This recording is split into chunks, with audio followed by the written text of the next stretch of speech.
Yo, yo, yo, what up, y'all? It's your boy Rob coming back at you once again with another live stream. So before we get started, you already know what to do. If you're not subscribed to the channel, make sure you hit the bell icon twice. Smash the like button, share this video out to all of your followers, and let's get it cracking, all right? So shout out to everybody who is in the building early. It's good to see each and every one of you. If you can hear me okay and everything looks and sounds good on the screen, please give me a thumbs up or a radiation emoji in the chat. If you cannot hear me and things are looking and sounding bad, please give me a thumbs down or angry face. While you guys are doing that, I'm going to shout out everybody who's in the building early. All right. Shout out to Miss Nisi. What's good with it, Miss Nisi? Shout out to Deneen. What's good with it, Deneen? We got Katsy in the building. Shout out to Katsy. Shout out to Brooklyn Queen. Make sure y'all throw some mod enforcers in the or some like enforcers in the chat for Brooklyn Queen for enforcing the likes. Appreciate you, Brooklyn Queen. Shout out to my man AB Promotions. My man Betterworth is in the building. And everybody who has not said anything yet, it is good to see you as well. All right. So we're gonna continue talking about this birthright citizenship debate. We're going to keep asking the question, who can get deported, because there seems to be a lot of interesting opinions about this. We're going to react to a video from a different attorney, all right? And this different attorney had a different perspective than the ones that we watched yesterday, all right? And we were also going to ask the question, are the Democrats reacting to ICE differently than they've reacted to the police in the past? That is my question for you all, okay? That is my question for you all. So we are going to get into this. I'm trying to see where to start at. Shout out to Lehman Lucas. What's good with it, bro? I think we may as well just kind of start with this may as well start with this attorney video. I was going to start with something else, but we'll start with this attorney video. All right, let's check this out. This video here is by this guy named the attorney Andrew Branca. All right, how many people have ever heard of this quote unquote attorney Andrew Branca? If you guys have ever heard of him, give me a thumbs up. If you have not, then give me a thumbs down. We're going to listen to his take on this situation and we're going to review it. All right, let's go. Believe that birthright citizenship is so obvious that surely the plaintiffs here have to win. That Trump's executive order, this executive order on birthright citizenship, clearly, it's obviously unconstitutional. It is so obviously unconstitutional. How can anyone question it? Like this account says, birthright citizenship is in the plain text in the Constitution. Now, let me ask you guys this question. Where did birthright citizenship originate from? It originated from the 14th Amendment, right? Where did the 14th Amendment originate from? The 14th, shout out to Shatera. What's good with it, Shatera? The 14th Amendment originated post-Civil War as a result of the Emancipation Proclamation, right? If you guys would agree, give me a thumbs up. If you guys would disagree, give me a thumbs down. Now, here's my question. How many people remember Sheriff Alex Villanueva? Sheriff Alex Villanueva is a sheriff who, quote unquote, possibly could be a part of some police gangs like the Executioners out in California, right? And Sheriff Villanueva got on many platforms and openly spoke out against and attempted to say that Black history is false. It's a lie. It's made up. Just like Just Pearly Things did. Now, if it's a lie, then where did this 14th Amendment come from? And my question is, if it's a lie, why are these people using it for their own benefit?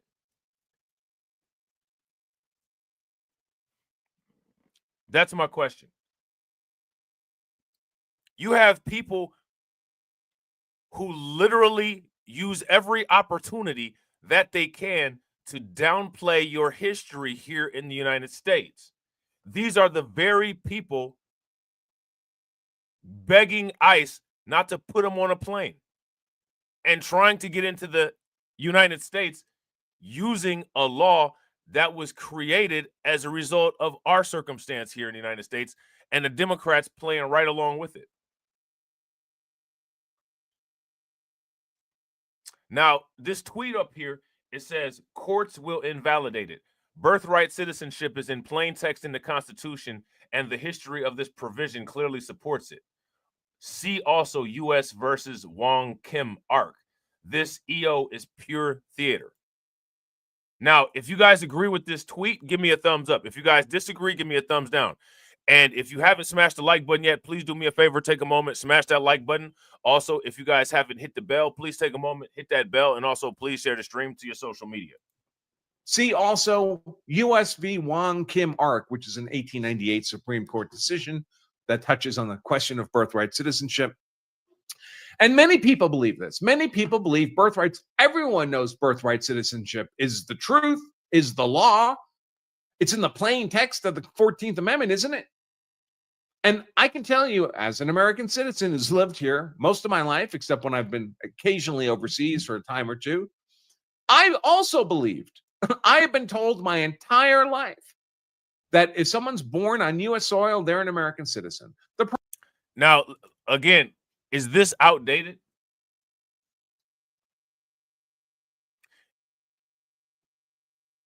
Is this outdated? That's my question. Let me know. Problem is, it's a lie. It's a complete and utter lie. That's not what the law says, and it's not what the 14th Amendment says. And only an extremely superficial understanding of the 14th Amendment. Shout out to Cameron. What's good with it, bro? Shout out to Volvo. What's good with you, Volvo? It could lead someone to that conclusion. Now, of course, there are powerful forces for whom that conclusion is very important. It's really important to powerful people and institutions and agencies. Now, again, what I need you guys to do for me is I need you guys to compare the Democrats' action and the Democrats' position against ICE in comparison to how they deal with police. I want you guys to understand the Democrats are trying to change federal law, right? But they couldn't even get qualified immunity put through.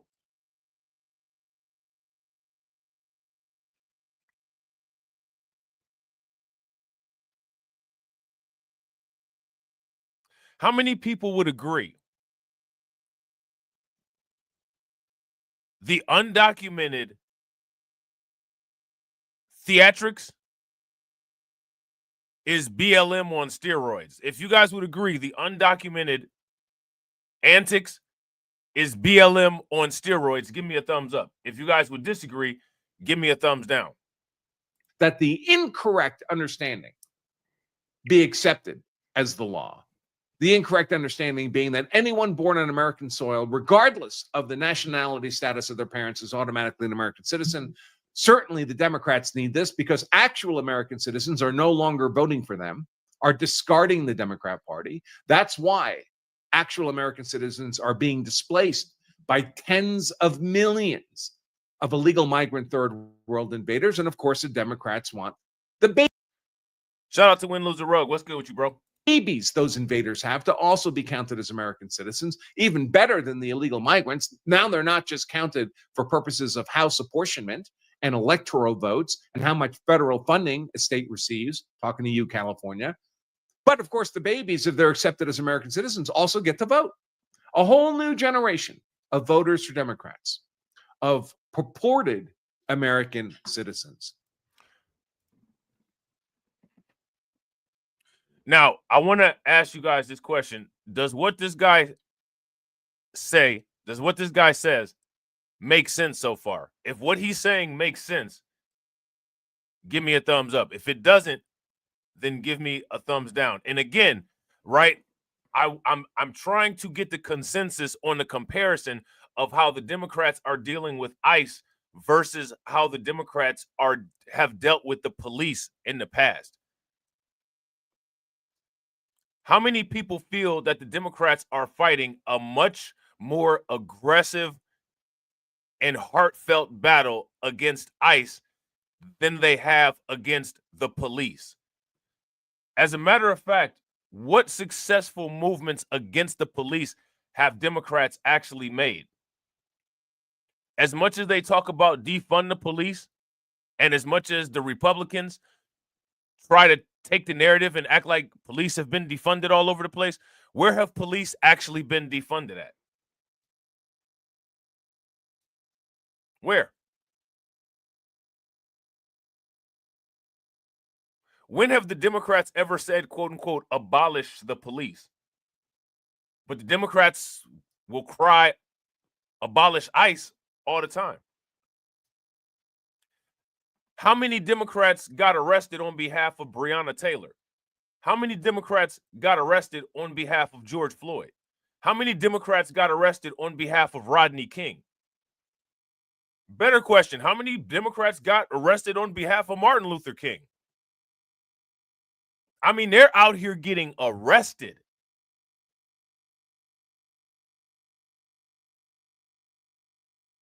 People should take note of that. Unfortunately for this argument, that's Shout out not to the Leonard. law. What's good with it, bro? Here is the relevant portion, the citizenship portion of the 14th Amendment. And if you just were to take kind of an idiot's view of it, it looks like maybe it does provide for so-called birthright citizenship. It says, all persons born or naturalized, but let's focus on born in the United States and subject to the jurisdiction thereof, are citizens of the United States. And subject to the jurisdiction thereof. Are undocumented people subject to the quote-unquote jurisdiction of the United States? If they're not citizens? If they're not naturalized? How do you become subject to the jurisdiction of the United States?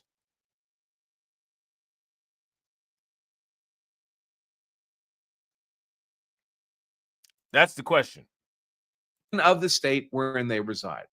Isn't that birthright citizenship, Andrew? It says right there, all persons born in the United States are citizens. Well, it does say that, but it doesn't just say that. And that's the problem. There's two conditions that have to be met, and they're separate conditions: born in the U.S. and subject to the jurisdiction thereof. And jurisdiction thereof in this context means more than, for example, the criminal jurisdiction. Because this is not an amendment dealing with criminal law. This is an amendment dealing with political law. Now, and I would agree with this, right? This is an amendment dealing with political law. So an undocumented migrant would have to be dealt with criminal law.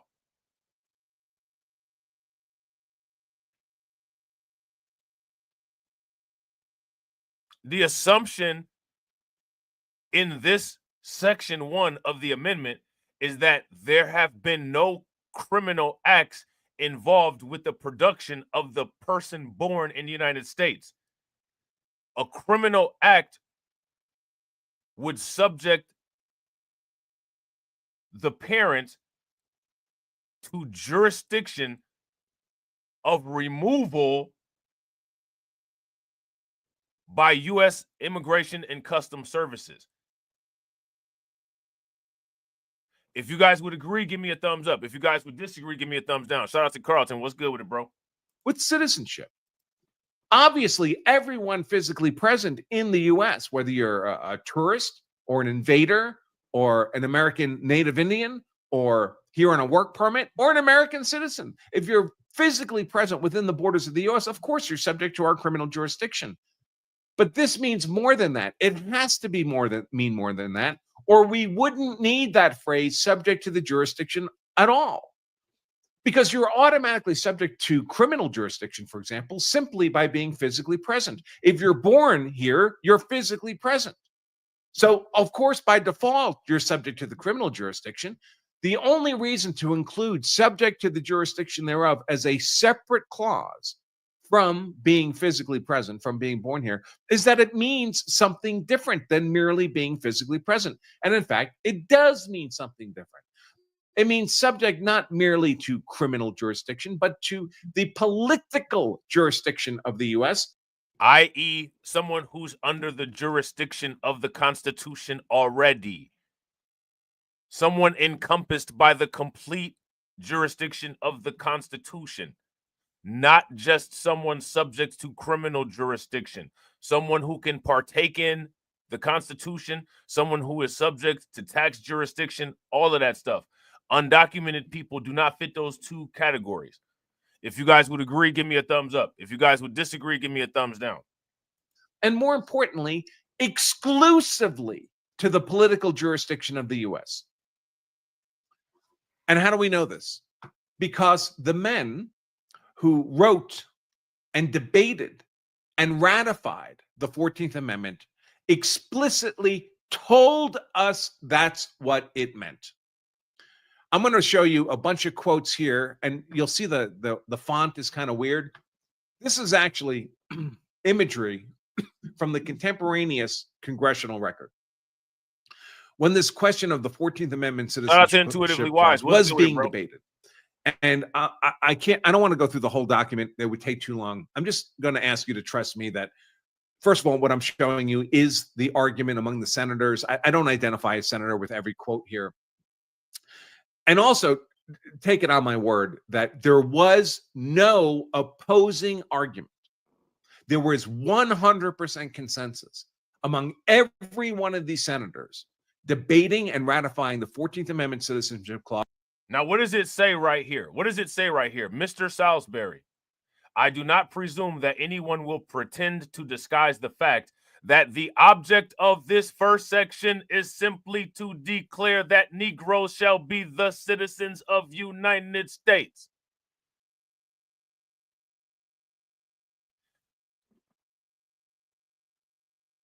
Why is this even a debate? Why is this even a debate? There can be no other object. Now, why would this statement here say, I do not presume that anyone will pretend to disguise the fact that the object of this first section is simply to declare that Negroes shall be citizens of the United States? Why are you bringing race into it? Right? Why are you bringing race into it? Well, why'd you bring race into it? That this is what it meant. As examples, this senator, I do not presume that anyone will pretend to disguise the fact that the object of this. Now, listen, I want you guys to understand, you got conservatives having to post content like this to substantiate their position in justifying mass deportations. They have to cop. They got to cop.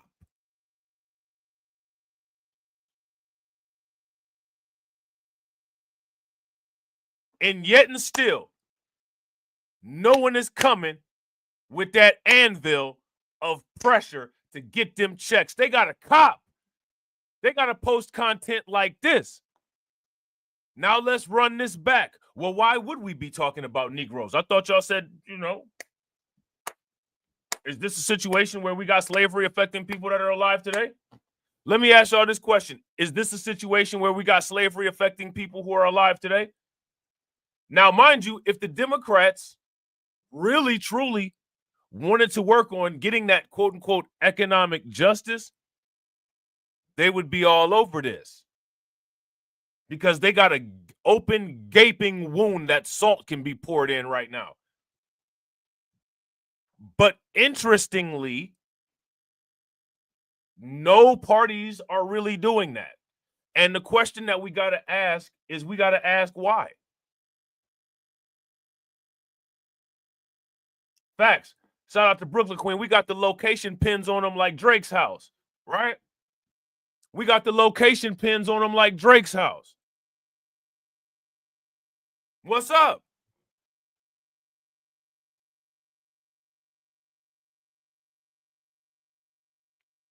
No one is making a move.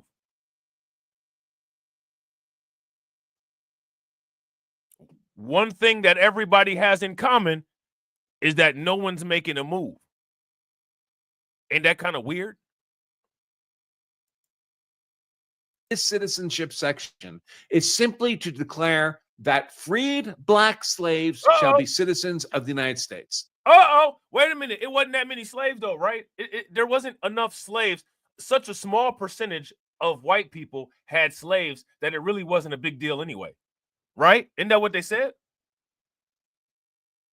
So, I mean, so few white people had slaves that, I mean, you know, how did this become such a major part of the Constitution? I mean, I just don't understand. When do they change the Constitution for things that a few people do?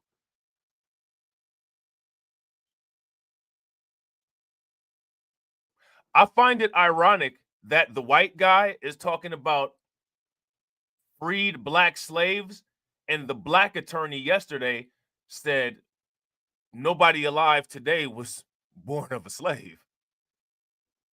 We living in clown world. We're living in clown world.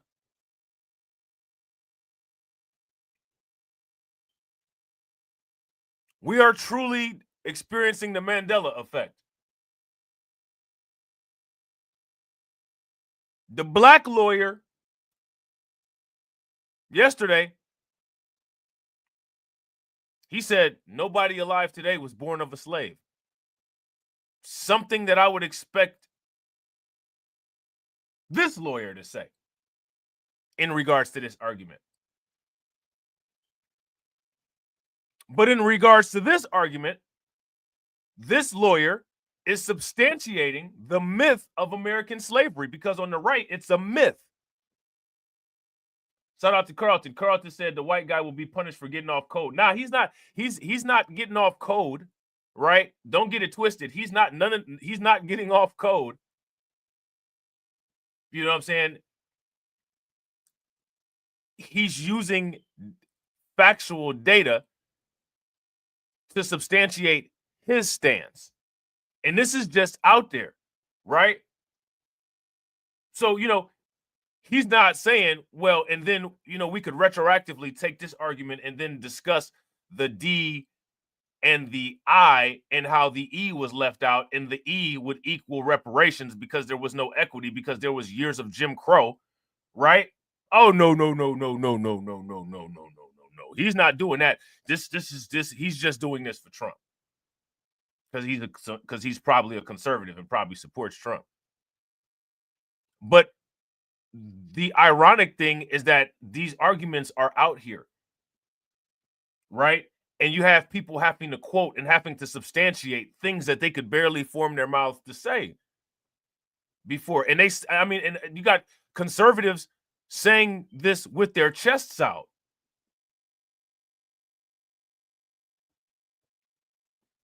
And while people have to cop to this, as we see slavery causing disturbances in the legal environment today,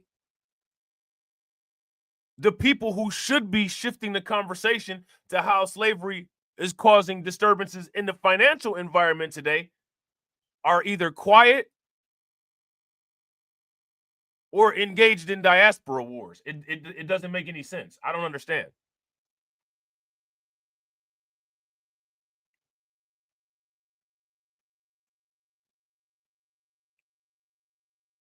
I don't understand.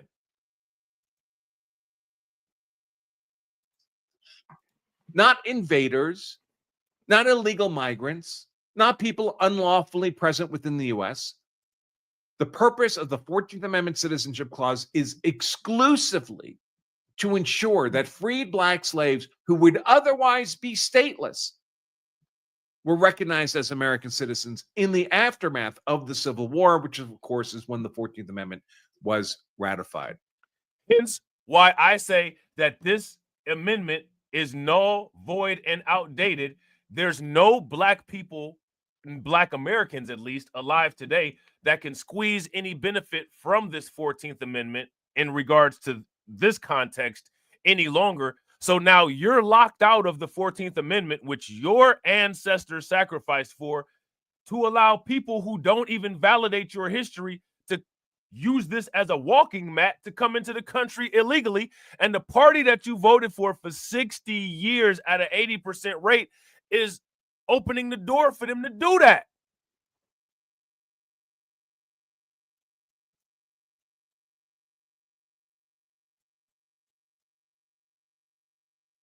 I mean, this should be crystal clear. If it's not crystal clear, please.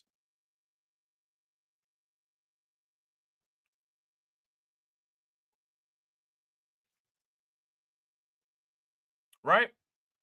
If it's not crystal clear, let's try to get it to where it's crystal clear. And shout out to everybody watching. I appreciate you guys. If you all haven't smashed the like button yet, please do me a favor. Take a moment, smash that like button. Also, if you guys haven't hit the bell, please take a moment, hit that bell, and also please share the stream to your social media. Where was the undocumented problem in the United States back in these days? Well, the undocumented problem where the waves of invaders were coming from, it was a wave of European invaders who were constructing the United States. So they weren't going to make these laws against themselves. They're making these laws of people who are caught in the crossfire,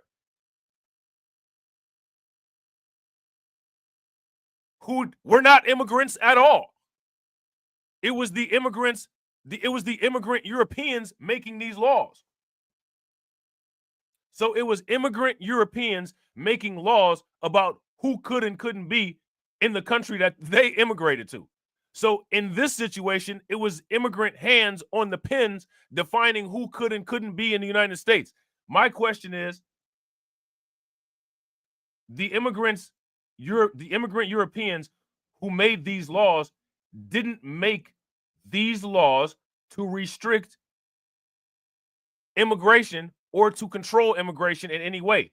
They made these laws to deal with people who were here as they were constructing the political framework of the United States post-Civil War. If you guys would agree, give me a thumbs up. If you guys would disagree, give me a thumbs down. So again, this is one of the reasons why I've always said this. The 14th Amendment has been perverted. And people have been voting for the Democratic Party. The Democratic Party's entire basis is on a civil rights grift, a civil rights amendments grift.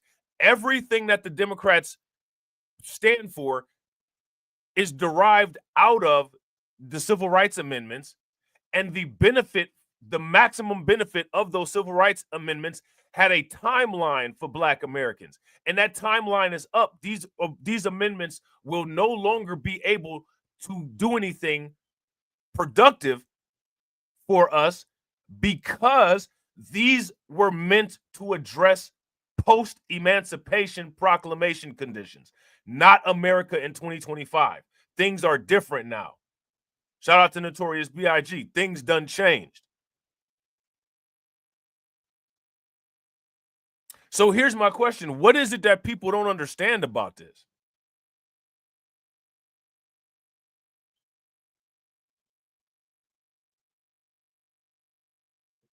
I don't understand what people don't understand about this. Like, I'm not trying to be funny. This is a very clean and easy to deal with argument. A very clean and easy to deal with argument.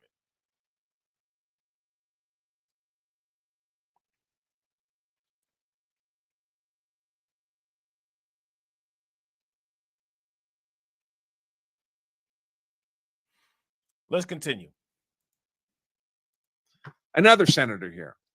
So now again, even in the 14th Amendment, right? Going back to that live stream that we talked about yesterday, even if the 14th Amendment was not written, if there was some delusional deportation effort against Black Americans, based on this legislation, based on these discussions,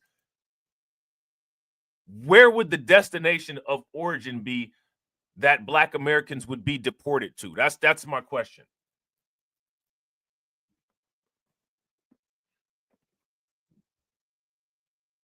That's my question. As much as people binge watch this kind of content, right? Literally everyone should have instant answers to any of these questions that I'm asking.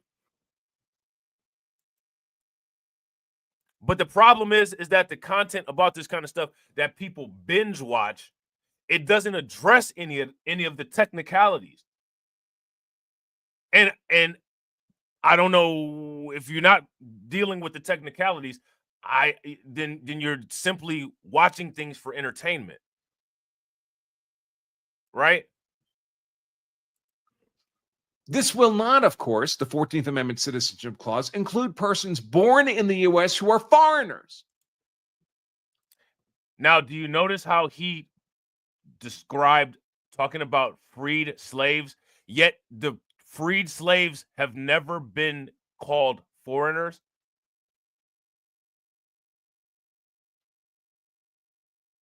Before freed slaves were freed slaves, when they were slaves, they still weren't called foreigners. Why is that? Shout out to Jesse. What's good with it, bro?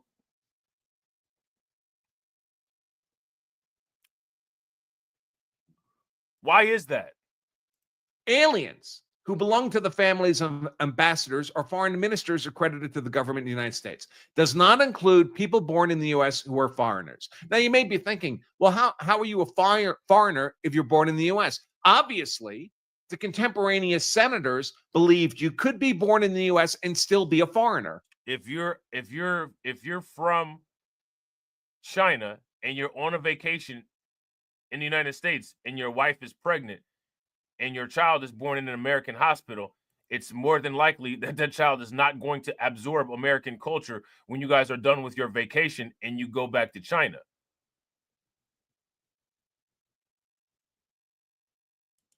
Right? I want to ask you guys this question. How many people have been born in a state that's not their residency?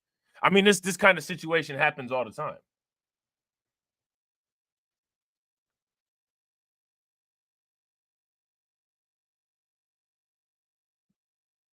So what is it that people don't? And again, I don't understand why. Again, why in clown world of 2025 is this guy making arguments that are accurate in regards to this particular situation, but quote unquote alternative attorneys are making arguments and not really trying to justify anything, but just simply creating hypothetical situations to try to scare people. We're living in clown world.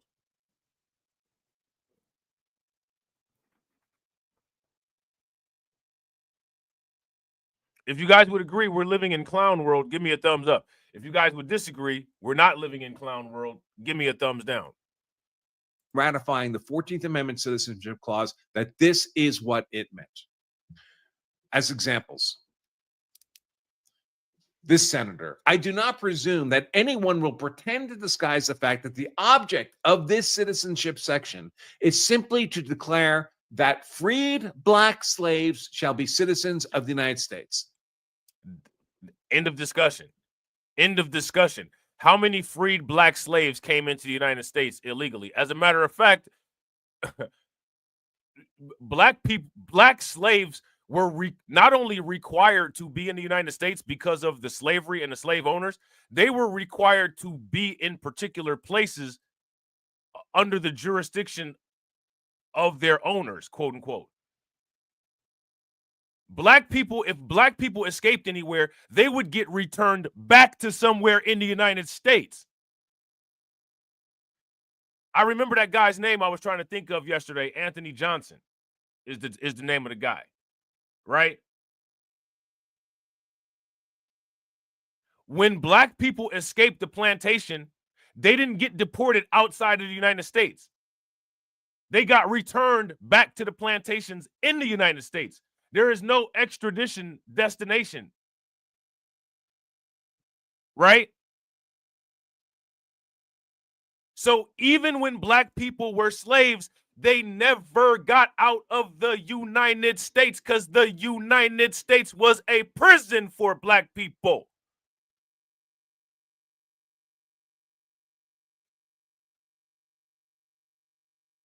Your punishment was being here. So they're not going to send you somewhere else.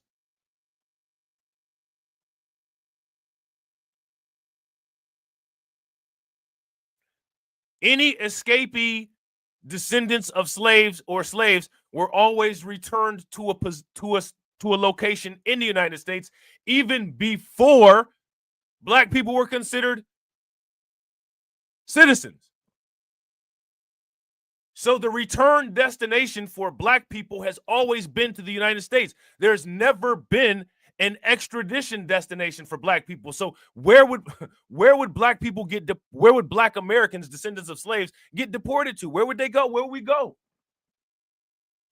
Any Black American escapee was always returned to a place in the United States. If I'm incorrect on this, please correct me.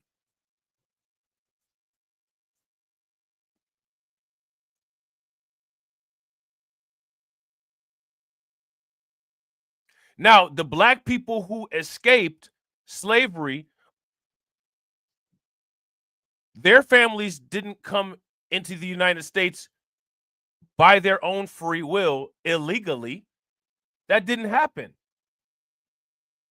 So the circumstances behind this entire thing are different.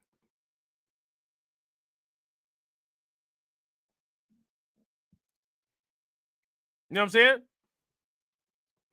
If you guys would agree, give me a thumbs up. If you guys would disagree, give me a thumbs down. Shout out to Betterworth. I appreciate you, bro. Make sure y'all show Betterworth some love. Throw some flames, some radiation emoji, and some ducks in the chat for Betterworth for funding the organization.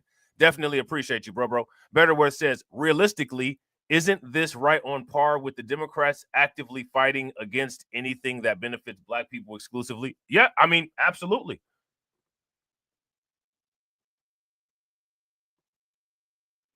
Absolutely. So, you know, again, I don't understand. Like, I want you guys to understand, in this situation, both political parties have a motive, right?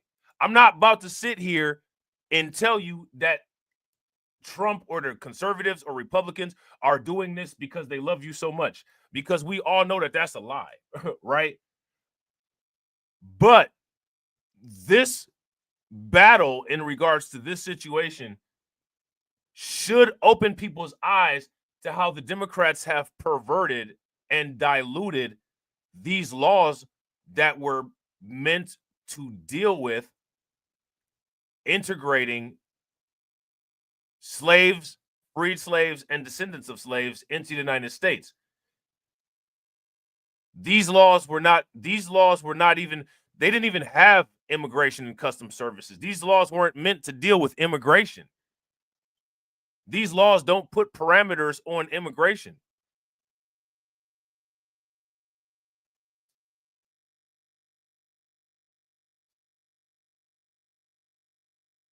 So the fact that a bunch of ADL Democrat lawyers have perverted your history to garner financial support should be outraging.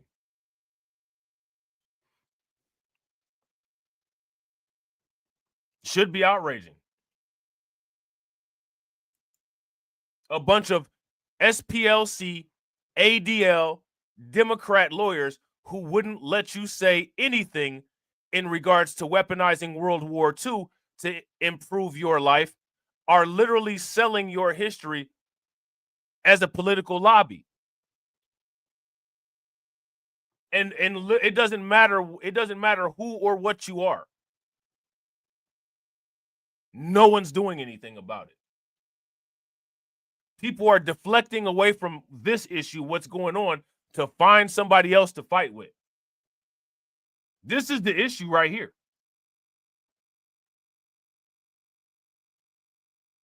This is the issue right here. And if anybody is confused as to why no kind of progress is being made or will be made, it's because of diversionary tactics. Well, we're just not going to deal with this situation. We're gonna just do something else. All right, I guess. Shout out to everybody watching. I appreciate you guys. We got 21 people watching. We got 15 likes. Let's get those 6 likes so we can get on 1-to-1. Not invaders, not illegal migrants, not people unlawfully present within the U.S. The purpose of the 14th Amendment Citizenship Clause is exclusively to ensure that freed Black slaves who would otherwise be stateless were recognized as American citizens in the aftermath of the Civil War, which, of course, is when the 14th Amendment was ratified. Now, here's my question, right? Why haven't more people reacted to this video right here? This one right here. Because I think this guy does a pretty sound job, at least, you know, in articulation and bringing up clips of breaking this down. I'll tell you why. Because the people who act like they care about this so much, they truly don't care about the technicalities, because they're not even qualified to be able to get anything changed. They don't know the first step in how to do it. They just want to feed into people's emotions. And as long as people's emotions get fed into, it activates the YouTube algorithm, and then the AdSense dollars flow. And that's really what it's all about. So I'm going to just make a whole bunch of videos titled Birthright Citizenship and just roast people, instead of being like, hey, grab this piece of paper and take notes on this, so that you just don't say the same comment in comment sections all across YouTube. So you can actually provide cerebral dialogue on these things and actually build a generations and generations and generations of people who have a sound understanding of this, so that people can take ownership of their circumstance. No one wants to do that, though. It don't matter what side of the tracks you fall on. We alone out here. You know what I'm saying? Another senator here. This will not, of course, the 14th Amendment Citizenship Clause, include persons born in the U.S. who are foreigners, aliens who belong to the family. So in the chambers, when this law was being created, the senator notes literally said, this will, of course, include persons born in the United States who are foreigners, aliens, who belong to the families of ambassadors, foreign ministers accredited to the government of the United States. This will not, of course. This will not. So if the 14th Amendment will not include persons who are born in the United States, who are foreigners and aliens, how can undocumented people get birthright citizenship? How?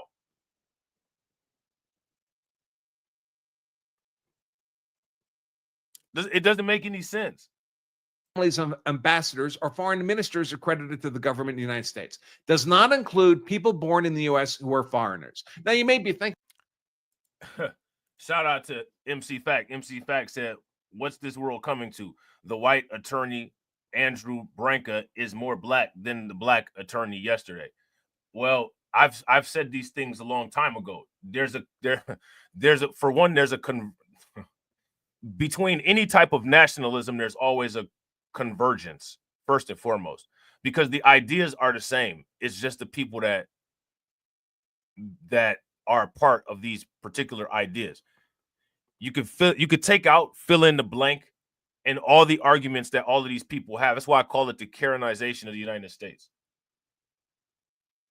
Pro-blacks got the same talking points as white supremacists. That's why pro-blacks and white supremacists get along all the time. You hear these talks of, you know what I'm saying, you know, Malcolm X, quote unquote, sitting down with grand dragons, and, you know what I'm saying, all these popular content creators, you know what I'm saying, they get white supremacists on the platforms and, quote unquote, have, quote unquote, good conversations.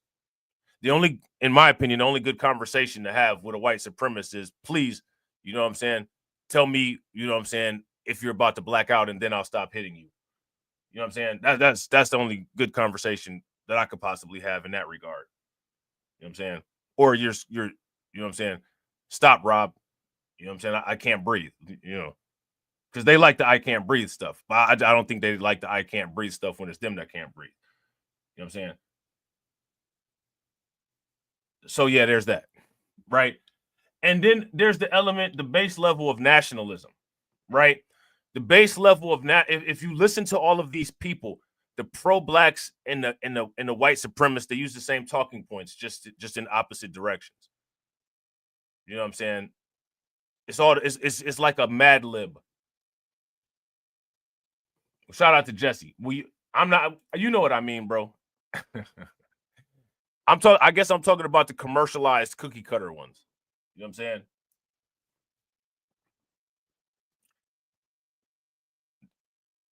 There's the purity arguments and just all of this, you know what I'm saying? All of this weird stuff, right?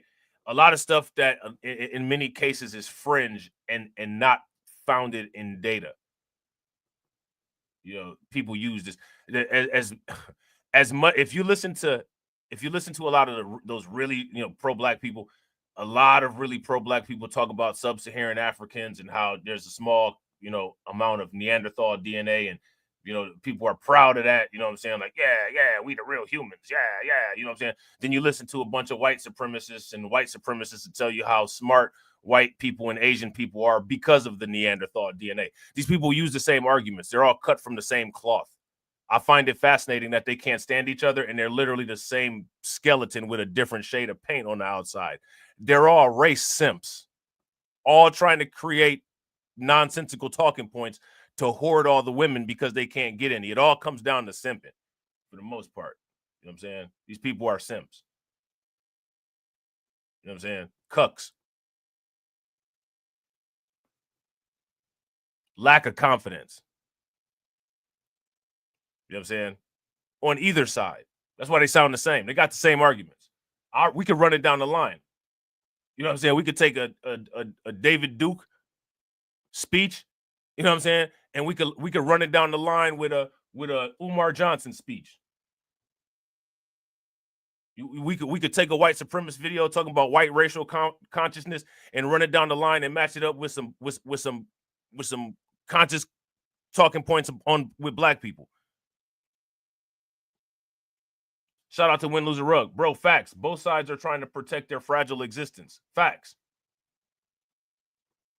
And the people who are strong out of those sides are not the people who fear a fragile existence, because those people know that they're resilient.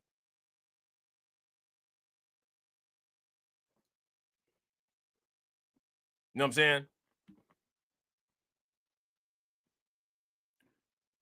So why am I saying that? I'm saying that to say this. I told TD a long time ago that in the future, what you're going to see is this idea of quote unquote, shout out to Patrick. What's good with it, bro? Racism, quote unquote, will be the new common sense in the United States. And see, here's the issue. There's a certain element of base American history that Americans have to cop to. And the reason why you will see a lot of quote unquote black people, quote unquote, sounding like quote unquote white people is because, as much as people don't want to admit this, white people and black Americans, white Americans and black Americans share an extreme amount of cultural similarities because of the United States of America. An extreme amount of cultural similarities that neither party wants to cop to. You know what I'm saying? And that's the facts. And if anybody don't believe me, we can run them facts down the line and I'll show you each one. Somebody can make a video about me and call me a coon, and then I'll run it down the line and show a whole bunch more.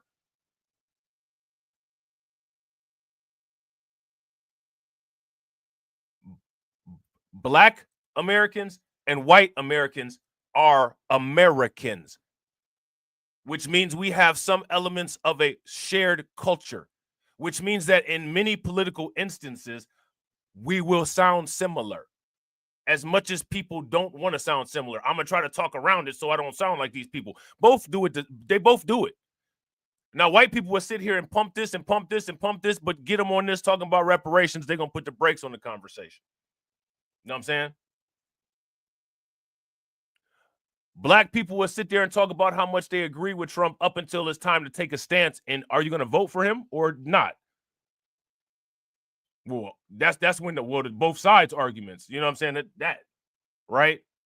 So, and again, both of those cultural characteristics are similar to both parties. The quote unquote line balancing. You know what I'm saying? Shout out to Patrick. I appreciate you, bro. Patrick said a real Twilight Zone is going on with these people. Well, me and TD talked about this a long time ago. The people that have been around on the channel, they know about this. The post-supremacy era. We've been talking about this. You know what I'm saying? For a long time. It came a lot faster than I thought it would come, but it's here. You know what I'm saying? Shout out to you, bro. I appreciate the liquidity. Make sure you guys show Patrick Tyler some love. Throw some flames, some radiation emoji, and some ducks in the chat for Patrick for funding the organization. How do you think that we fund this organization, huh? We're not exactly the March of Dimes. Now, shout out to Jesse. Jesse said, yeah, Phil Scott said the same thing about us FBA having a cultural shared experience with white Americans. I wouldn't necessarily say it's a quote unquote cultural shared experience. I wouldn't say anything is quote unquote shared. You know what I'm saying?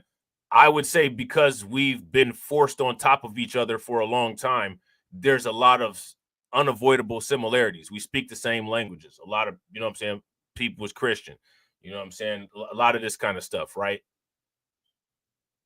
A lot of mixed people, that kind of, you know what I'm saying? Because of the foundation and the construction of the United States. It's unavoidable. They had last names. We had ownership tags. We had their last names as ownership tags. You know what I'm saying? So, you know, a lot of times, and again, you know, I don't want to put this on anybody, you know what I'm saying, as if anybody's saying or doing this, but sometimes people do say and do this. A lot of times people will say that like it's some kind of flex. And sometimes people will get offended, right? I don't say that as a flex. You know what I'm saying? You know, yeah, we got cultural, like everybody has a shared cultural experience with the Europeans who took over where they was at. Everyone, like that's not something that's exclusive to us, right? Like Black Americans, yes, we are very similar culturally to English and Irish people who came to the United States as a result of living in the United States and as a result of slavery, right?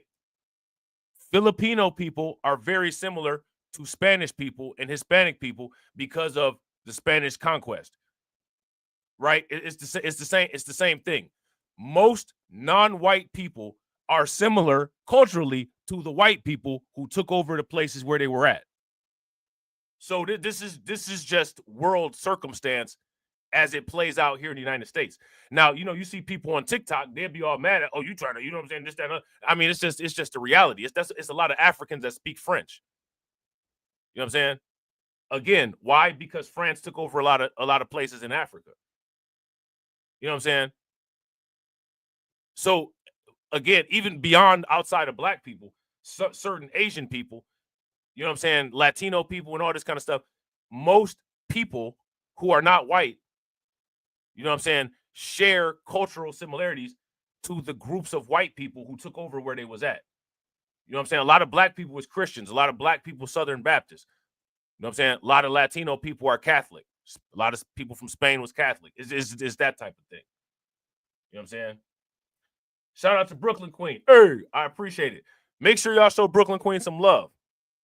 Throw some flames, some radiation emojis, some ducks in the chat for supporting the organization. I definitely appreciate you, Brooklyn Queen. Don't be shy. Don't be afraid to feed the liquidity. And she also feeding y'all some cats and dogs. How do you think that we fund this organization, huh? We're not exactly the March of Dimes. They're eating the dogs, they're eating the cats. Eat the cat, eat the cat. They're eating the dogs, they're eating the cats. Eat the cat, eat the cat. They're eating the cats, they're eating the dogs. Eat the cat, eat the cat. Eat the cat. They're eating the dogs, they're eating the cats. Eat the cat, eat the cat. They're eating the dogs, they're eating the cats. Eat the cat, eat the cat. In Springfield, They're eating the dogs. They're eating the cats. Eat the cat. Eat the cat. They're eating the dogs. They're eating the cats. Eat the cat. Eat the cat. They're eating the cats. They're eating the dogs. Eat the cat. Eat the cat. Eat the cat. Eat the cat. Seeing red, so don't push me. Ain't Donald Trump trying to grab him by the... Said it was some Haitians somewhere out in Springfield. Women doing cartwheels. Have you seen Garfield? Eat the cat. Have you seen Snowball? This about to snowball. I'm about to go off. I can't let this go on. Miss me like an airball. Tell me when my cat is cough it up like a hairball. Eat the cat. I gotta tell them if they even put the fingernail on Santa's little helper to turn them to hamburger helper. Somebody better help them, cause I'm going to jail for showing them fellas helter skelter. Eating the dog. Usually I'm content, but if you touch my dog, then I'm turning into John Wick. I'm lit. Bird better drop it. If you touch my pet, then I'm pulling up like CrossFit. They're eating the dogs. They're eating the cats. Eat the cat. Eat the cat. They're eating the cats. They're eating the dogs. Eat the cat. Eat the cat. Eat the cat. Eat the cat. It's a shame, it's a pity. Thought overseas where they said Hello Kitty, but it ain't there, it's right here in your city. When I turn my back, now the cat goes missing and where my peoples is at. Does anybody know where he took with now? Cause I heard they putting claws on felines, I'm mad. And my cat disappeared just like Felix the cat. And they the cat. Got paid back. Thought she was a goner, but the cat came back. If you ain't a pussy cat, say drop that cat. Drop that cat. Drop that cat. Got paid back. Thought she was a goner, but the cat came back. If you ain't a pussy cat, say drop that cat. Drop that cat. Drop that cat. They're eating the dogs. They're eating the cats. Eat the cat. Eat the cat. They're eating the cats. They're eating the dogs. Eat the cat. Drop that cat.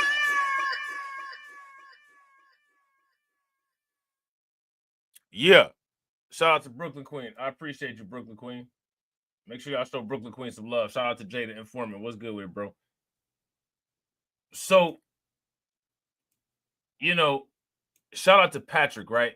Patrick asked this question, is it more their culture or ours that we created? Yeah, we speak English, but we had a hell of an impact on American culture. Here's my question. How much of it are people benefiting off of? And honestly, in my opinion, if you ask me, contribution to American culture is irrelevant.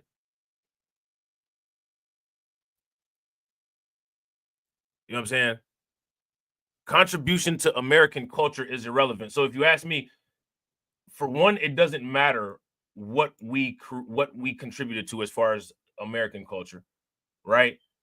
Because the thing is that if we contribute to American culture, everything negative that come with America, we got to take that on our backs, right? People talk about Western women. Okay, well, you know what I'm saying? Like, what created Western women, right? So my thing is the biggest and most important thing is not any contribution to American culture. And I'm not saying, I'm just saying my opinion on this, bro. That's all. Because I hear people say that, right, all the time. And my thing is, I don't know how important that is as a topic of conversation. If you ask me, financial and technological advancement, as they come from particular pockets of people, are the only thing that matter. And those scientific and technological advancements are what creates a cultural legacy. Intellectual property. Now, again, right? Somebody else might value other things, and that's fine. You know what I'm saying? Like, I'm not taking away from what they value. That's just what I value. That's just what I value. And one of the reasons why I kind of don't really go down that road is because if people wanted to, people could start making those technological and financial leaps forward if they wanted to. Because the future never ends until it does. But when the future ends for everybody. So until the future has ended for everybody, every moment prior to the current right now is always an opportunity to advance culture forward through technology and innovation. But where are people doing that is the question. You know what I'm saying? Where are people doing that? Now, what I'm saying is that people can develop a culture of doing that. A lot of times when it comes to this type of situation, people get deadlocked into this argument of they did this, we did this, we did that. Me personally, I don't necessarily think that that really does anything other than waste time. You know what I'm saying? I think that the most important thing would be to have an inventory of production that you've created and say, look at this portfolio. Your portfolio can't touch mine. It's not even a debate. It's not even a debate. Here's what I have in my portfolio.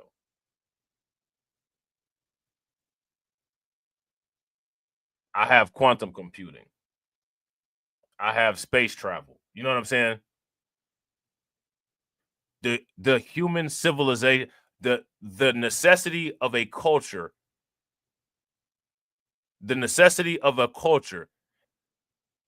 is based on the culture's impact of preservation of humanity as a whole, in my opinion. And in many cases, many cultures kind of don't really have a portfolio on that. But there's always an opportunity to build a portfolio on that.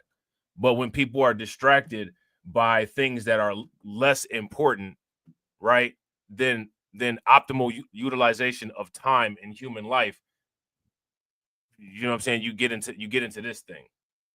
You know what I'm saying? You get into this thing. Well, how are you a foreigner if you're born in the U.S.? Obviously, the contemporaneous senators believed you could be born in the U.S. and still be a foreigner. How would that happen? It happens because by default, you inherit the nationality of your parents. And if you're how many people? I agree with that. How many people agree with that? By default, you inherit the nationality of your parents. If you guys would agree, give me a thumbs up. If you guys would disagree, give me a thumbs down. Your parents are foreign nationals. You are a foreign national. You're born in the U.S., but you are a foreigner. A foreigner. Another senator. Hey, shout out to Catsy, feeding the liquidity. Don't be scared to feed the liquidity. Make sure y'all show Catsy some love. Throw some flames, some radiation emoji, and some ducks in the chat for Catsy for funding the organization. Definitely appreciate you. And she bought y'all seconds. How do you think that we fund this organization, huh? We're not exactly the march of dimes. They're eating the dogs, they're eating the cats. Eat the cat, eat the cat. They're eating the dogs, they're eating the cats. Eat the cat, eat the cat. They're eating the cats, they're eating the dogs. Eat the cat, eat the cat. They're eating the dogs, they're eating the cats. Eat the cat, eat the cat. They're eating the dogs, they're eating the cats. Eat the cat, eat the cat.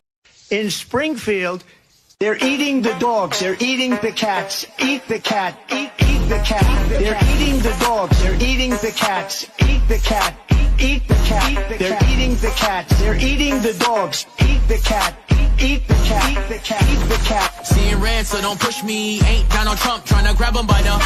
Said it was some Haitians somewhere out in Springfield. Women doing cartwheels. Have you seen Garfield? Eat the cat.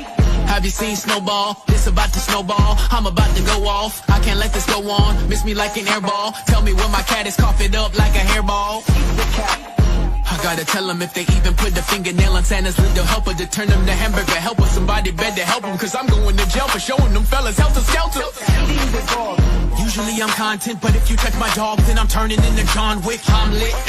Bird better drop it. If you take my pet, then I'm pulling up like CrossFit. They're eating the dogs, they're eating the cats. Eat the cat, eat the cat. They're eating the cats, they're eating the dogs. Eat the cat, eat the cat. Eat the cat, eat the cat. It's a shame, it's a pity. Gone overseas where they said Hello Kitty, but it ain't there, it's right here in your city. When I turn my back, now the cat goes missing and the my peoples is at? Does anybody know where he took with that? Cause I heard they putting claws on felines, I'm mad. And my cat disappeared just like Felix the cat. And then he the cat got paid back. Thought she was a goner, but the cat came back. If you ain't a pussy cat, say drop that cat. Drop that cat. Drop that cat. The cat got paid back. Thought she was a goner, but the cat came back. If you ain't a pussy cat, say drop that cat. Drop that cat. Drop that cat. They're eating the dogs, they're eating the cats. Eat the cat, eat the cat. They're eating the cats, they're eating the dogs. Eat the cat. Drop that cat.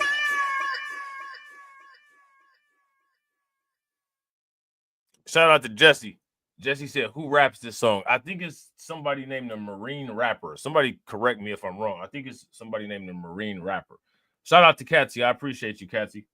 Katsy said it wouldn't let me use the super chat, so I used the sticker instead. I got to let y'all read this email that YouTube sent me. When I next time I go live on one of my other accounts, BLR1 or 2, or well, BLR2. When I go live on BLR2, whenever that happens, we about to go through this email that YouTube sent me on some nonsense, because I got a permanent warning on BLR2. How you get a permanent warning? You know what I'm saying? You get a permanent warning when you get 2 strikes for the same thing in a 90-day period. I got, now, you know, what's that dude's name that be coming in here talking wild? I know you still watching with your clown self. Put your name on the screen so that we can see what your name is. What's dude's name that be coming in here talking crazy? Now, it was these 2 videos that I made going in on Ron DeSantis, right?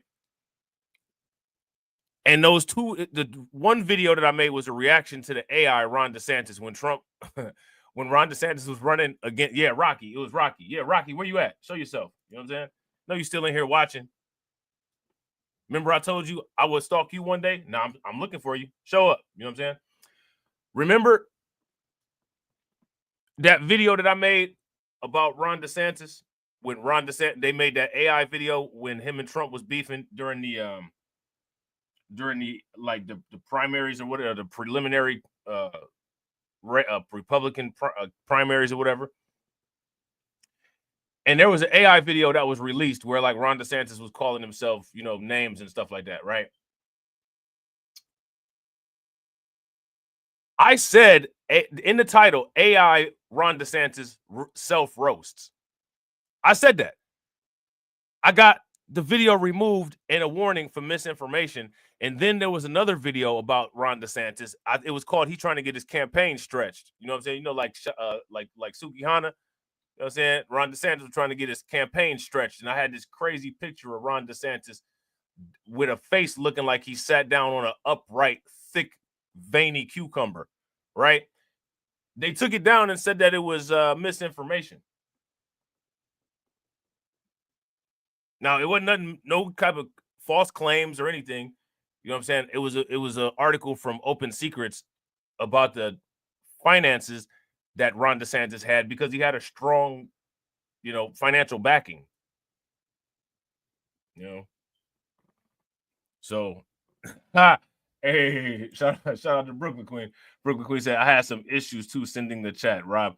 I initially wrote Rob is the rock of the eternal shore. Crash against him and be broken. I figured it was my choice of words. That's okay.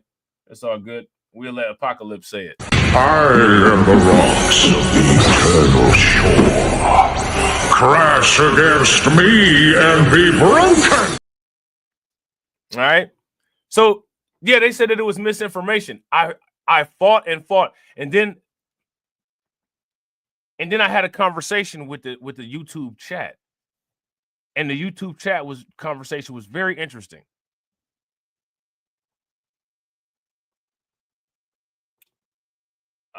Sway the Remix God is the name of that channel. Shout out to MC Fact. Sway the Remix God.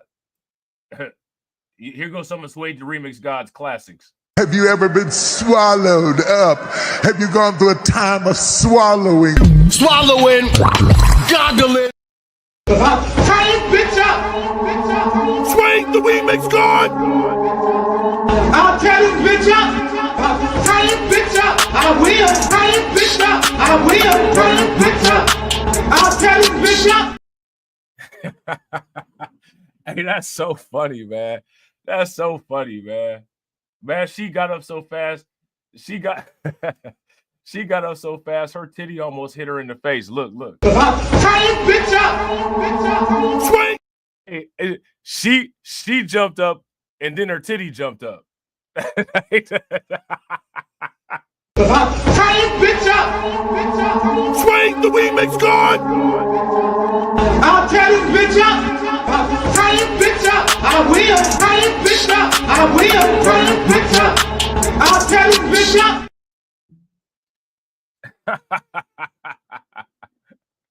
That's hilarious. Shout out to DeAndre. What's good with it, bro?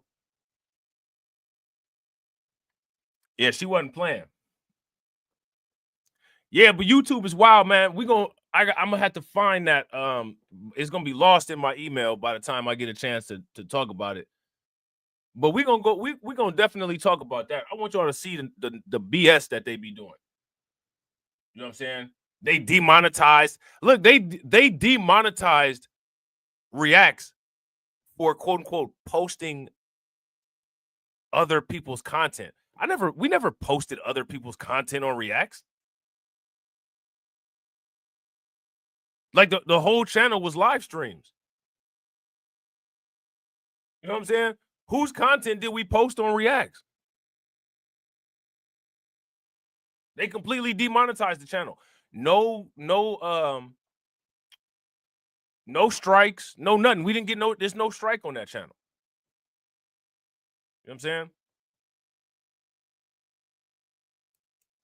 So yeah, YouTube does weird stuff. I'm about to start proving all of the weird stuff that YouTube does. I'm about to start proving all of the weird stuff that YouTube does.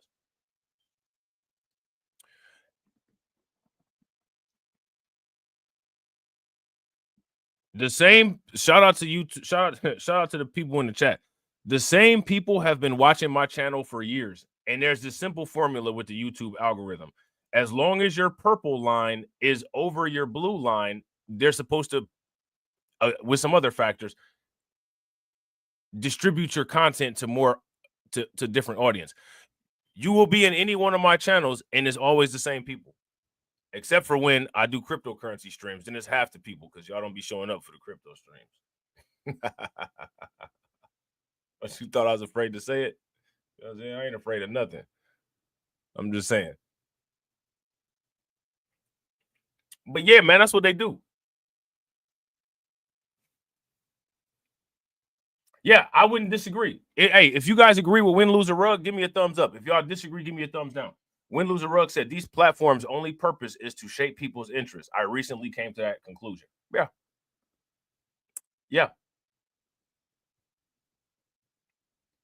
Shout out to Deneen. Deneen said YouTube's time is about up. They are getting rid of a lot of channels. Yeah, they don't want to pay they don't want to pay people. A lot of people, a lot of small YouTube channels making good money, making dough. They don't want to pay all that money. They got to pay a lot of money. You know what I'm saying? They about to downsize for sure. They're trying to find any and everything that they can possibly do to get rid of your channel or to, demonetize it so they can keep 100% of the ad revenue. That's why y'all got to make sure y'all follow me on Rumble too. You know what I'm saying? Make sure that y'all follow the channel on Rumble. Hold on real quick. I'm about to, matter of fact, put the link into the chat. And make sure you join the Discord. See, but that's like pulling teeth, asking people to do that. You know what I'm saying? Here, go over here and smash the like button on that video right there and go share it out. Do me that favor. Go subscribe over there, smash the like button over there, and share the video out. Indians, talking about Native American Indians, born within the limits of the United States. So they're born within the U.S., but who maintain tribal relations. So their political jurisdiction is not exclusive to the United States federal government. It's split, at least split, with their tribe,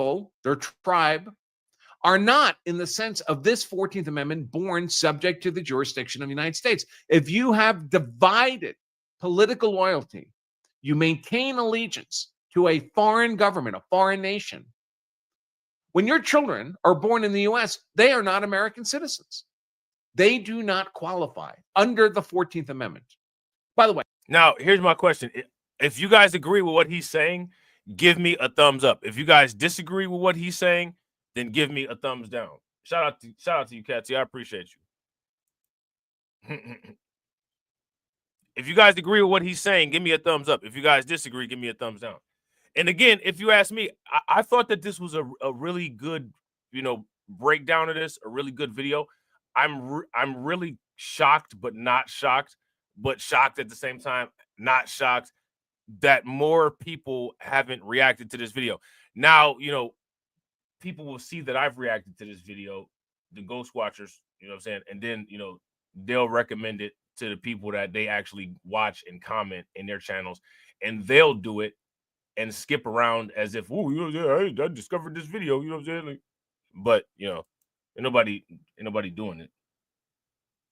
Native Americans born in the U.S. today do qualify as American citizens, not under the 14th Amendment. Shout out to Chanel. What's good with it, Chanel? 1925, Congress passed a statute that specifically provided for citizenship for Native Americans born in the U.S. But the 14th Amendment doesn't do that, and there is no similar statute for illegal migrant third world invaders. Another senator. The provision is that, quote, all persons born in the United States and subject to the jurisdiction thereof are citizens, close quote. That means subject to the complete jurisdiction thereof. What do we mean by subject to the jurisdiction of the United States? Not owing allegiance to anybody else.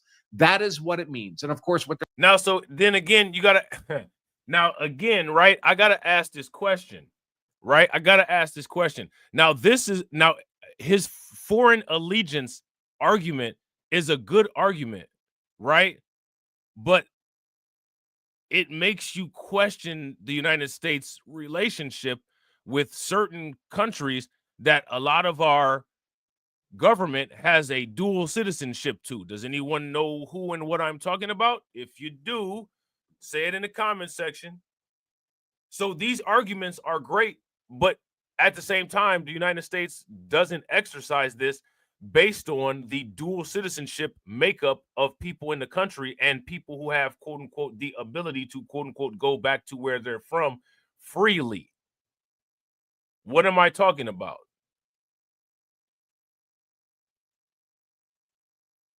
You know what I'm saying?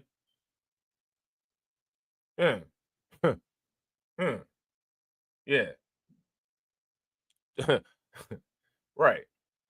And then talking about nanometers, right? they're talking about is the allegiance of the parents who give birth to this child born on American soil. Same senator. It cannot be said of any Native American Indian who owes allegiance, partial allegiance, if you please. Right. Shout out to Brooklyn Queen. Right. They wave those homeland flags proudly when they're protesting. I don't understand that. It's bizarre. Why are you waving your I don't, it doesn't make any sense to me. That's like going to the visitor side on a sports event and banging for the home team. It's kind of a weird situation. I can't stand the United States. But you cross the Darien Gap to get here, though. I don't cross the Darien Gap to get places that I don't want to be. I'm not going to get bit up by exotic snakes and insects that are the size of a rat to come to the United States and say, I don't want to be here. Like, I wouldn't do it. I'm not going to waste my time with that kind of nonsense. I got other things I could be doing. I might have forgotten to click a couple of those. Sorry. I was quoting them. Partial allegiance, if you please, to some other government that he is subject to the jurisdiction of the United States. So a partial allegiance is not enough. It is only those persons who come completely within our jurisdiction, meaning political jurisdiction. Shout out to Sybil. What's good with it, Sybil? So again, I want to ask you guys this question. Is this guy's argument making sense? If this guy's argument is making sense, give me a thumbs up. If his argument is not making sense and there's anybody that's lost or doesn't get it, then give me a thumbs down. And shout out to everybody watching. I appreciate you guys. If you all haven't smashed the like button yet, please do me a favor. Take a moment, smash that like button. Also, if you guys haven't hit the bell, please take a moment, hit that bell. Also, please share the stream to your social media. Who are subject to our laws that we think of as making citizens. Another one. I've already replied to the suggestion as to the Native American Indians being subject to our jurisdiction in the context of the 14th Amendment. They are not subject to our jurisdiction in the sense of owing allegiance solely to the United States. Now, all this amendment provides is that all persons born in the United States and not subject to some foreign power. So again, I mean, he's got the receipts. And these receipts are really substantiating the quote-unquote correct position on this situation. Okay? For that, no doubt, is the meaning of the committee who've brought the matter before us shall be considered as citizens of the United States. Another senator. I concur entirely with the honorable senator from Illinois in holding that the word jurisdiction, as here employed, ought to be construed so as to imply a full and complete jurisdiction on the part of the United States. Certainly, gentlemen cannot contend that a Native American Indian belonging to a tribe, although born within the limits of a state, is subject to the full and complete jurisdiction. That question has long been adjudicated so far as the usage of the government is involved.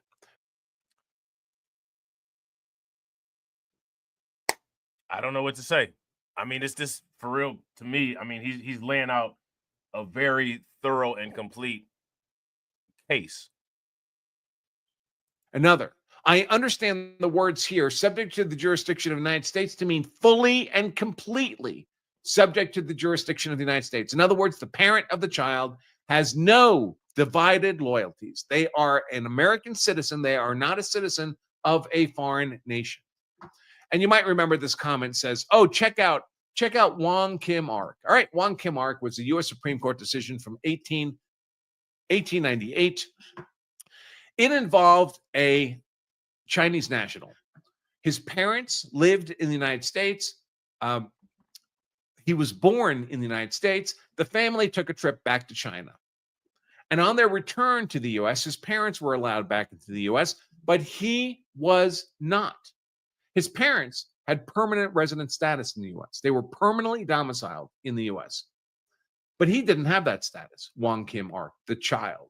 And the border officers said, well, your parents have a right to come in. They're permanent resident aliens. But you don't have that status, so you can't come in. And so he argued that I should be recognized as an American citizen. And the Supreme Court in Wong Kim Ark said, yes, you should be recognized as an American citizen. But the specific reasoning is important here. Whether the reason why he should be recognized as an American citizen is because both of his parents were permanent residents with a permanent domicile in the United States. That's why. His parents were not undocumented migrants. That is just as simple as that. You don't need to have passed the bar examination, or you don't need to have a Juris Doctorate degree to have a lick of common sense. You know what I mean? If you guys would agree, give me a thumbs up. If you guys would disagree, give me a thumbs down. The legal question before this court, Supreme Court case, whether a child born in the United States of parents who at the time of his birth were foreign nationals, but have a permanent domicile and residence in the United States, meaning they're making their life in the. Now, what do the permanent domicile and residence in the United States, what does that qualify? The people who have a permanent domicile and residence in the United States, that qualifies them for complete United States jurisdiction. Undocumented people don't have a permanent domicile or residence in the United States, hence are not under full jurisdiction of the United States. It's just that simple. It's just that simple. The U.S. permanently. So they've made a permanent physical commitment to the U.S., and they are there lawfully. The U.S. government has a reciprocal acceptance of their presence. Children born to permanent resident aliens in the United States should be deemed American citizens. But this doesn't apply to illegal migrant third world invaders. It doesn't apply to people who are unlawfully in the U.S., to people who America has not accepted as permanent resident aliens in our nation. It doesn't apply to people who illegally cross the border. It doesn't apply to people who overstay their work visa, their student visa, their tourist visa. It doesn't apply to people who are in the process of applying for asylum status and then get their asylum request denied and no longer have lawful status. It doesn't apply to people who may have been let in, like the Haitians were let in because they turned their nation into a hellhole. See, there you And go. now that status is... There you go. He said, now everybody knows what happened with Haiti. Everybody knows that the Clintons have been funding a lot of sabotage in Haiti for a long time. Now, there goes the party line unifications. He, quote unquote, said Haitians turned their country into a hellhole. Now, who does he sound like? He don't sound like me. So again, that goes back to that whole thing about people sounding the same, where people get their talking points from. Okay? That's not, I would go as far as there's other people that talk about quote unquote Haiti and Haitians too. It ain't just it ain't just the WS's. It ain't just the WS's. You know what I'm saying? Like I said, you know, you don't see me doing that. But I'm just saying though, Carlton about 2 seconds away from hitting that button. I'm just saying. Right? It's only valid if we say it. You know what I'm saying? It's only valid if we say it. See, that's where you run into problems at. He ain't saying nothing different than anybody would hear on a Twitter space, right? You know what I'm saying? He ain't saying nothing no different than anybody would say on a Twitter space. Look, my man Carlton came with the follow-up. Facts. Carlton came with the follow. He's not saying anything different than you would hear on a Twitter space. Y'all messed your country up and want to come here. How many times you heard that? Okay, he said it. Okay, shout out to the modern investor. Moving right along, right? Right, moving right along. Let's just run that back one more time. Let's just run that back one more time. Or in the process of applying for asylum status and then get their asylum request denied and no longer have lawful status. It doesn't apply to people who may have been let in. Shout out to Carlton. Carlton said, actually, I've heard worse on those Twitter spaces. Eesh. From who? Him? This dude right? Did he say it? This guy right here? You heard it from some other people. Some Kendrick Lamar fans. Like the Haitians were let in because they turned their nation into a hellhole. Man. That sounds familiar. So again, you see the convergence. This is the convergence. The convergence of a nationalistic talking point, wherever the nationalism is coming from, is always anybody else who doesn't identify with you racially or nationally. Any issue that those people have, those people are the result of their own self-degradation in any instance. Quote unquote, you destroyed your homeland.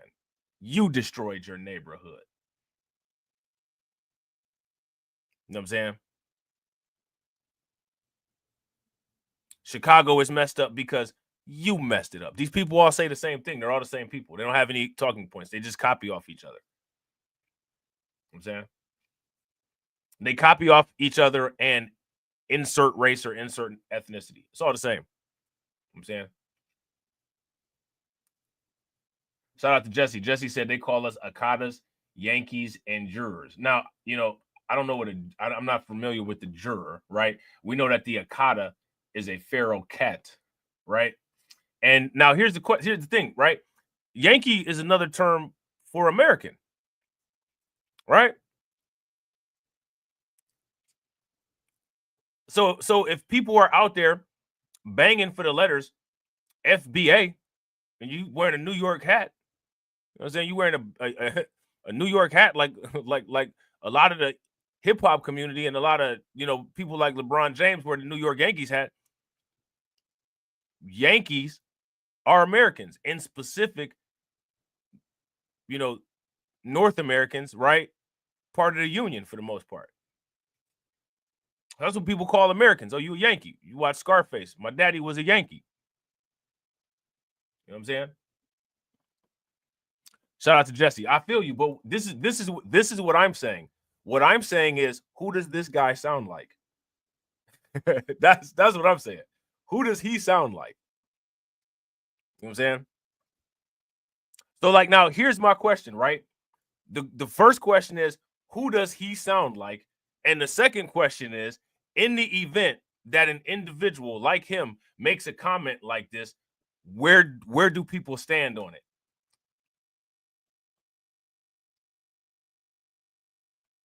That's my question. And I agree. You're absolutely right. Shout out to Jesse. I'm not taking anything away from that. You know what I'm saying? Shout out to Jesse. Jesse said he sounds like Tariq when he's roasting tethers in the Twitter spaces. Hey. So to me, if you ask me,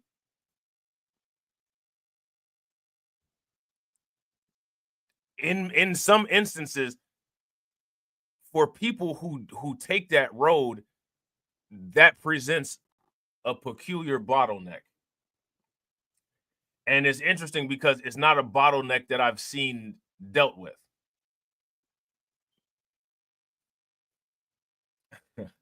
Shout out to Carlton. Carlton said, well, if he had a tan, he would look like Boyce. That's because he got the rich person uniform on. He got the blue button up and the black, you know what I'm saying, the black generic glasses. That's the rich people outfit right there.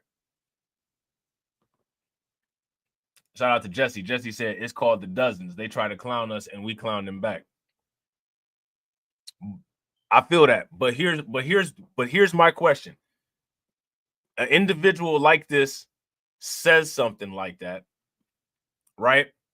Where do people agree with this individual here? And he's saying the same thing that people have said on Twitter, or do you disagree with him? Is my question. And that's not just for Jesse. You know, that's for anybody. I'm just curious. Shout out to Jesse. Yeah, he do. He sound like Trump. They eating the cats. They eating the dogs. A lot of people sound like Trump. I'm telling you, it's the convergence of nationalism, racism, and common sense all being accepted by all parties. It's very interesting.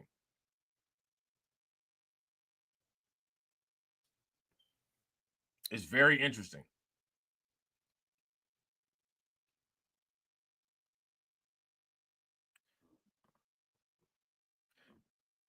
I find it fascinating that in either situation, no one talks about the European interaction with Haiti. The Europeans who talk about it, right? And the black people that talk about it. All the people that talk about it, for the most part, they give those people a pass. I think it's weird.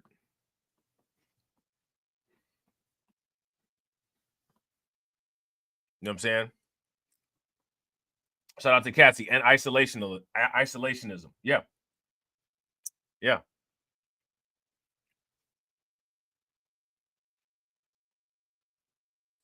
Black people and white people can kumbaya and, you know, act like they share common interests and, you know, be outraged about everything and then go to their own separate corners and talk crazy about each other. It's the flakeism of America, like the Karenization of America. The American flake is becoming a real thing.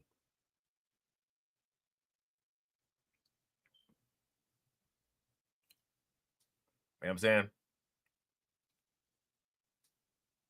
It's just, to me, it's very interesting.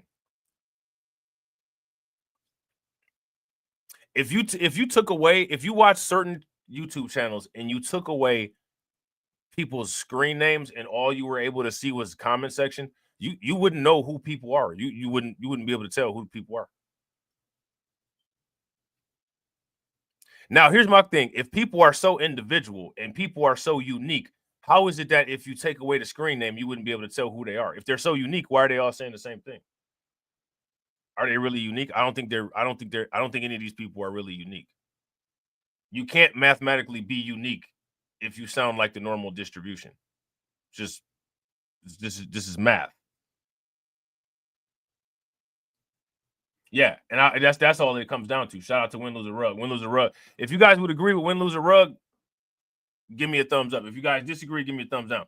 Win, Lose, or Rug said, nah, folks take it seriously. It'd be a bunch of MFs arguing about who Mayo folks like more. It's just bizarre. Things that people do when they should be stacking Satoshis is beyond me. You know what I'm saying? It's beyond me. Now, again, me personally, right? The reason why I say these things and the reason why I pick apart particular things is because I see weaknesses in them. I see flaws in them. I see design errors, right? So, you know, you might like your vehicle, but if one of your lug nuts is loose, you might be appreciative if somebody tells you, hey, you know, you got some nice rims, but one of them lug nuts is loose. You'd rather find out that your lug nut is loose while the car is parked instead of while you're going 70 miles an hour on the freeway, right?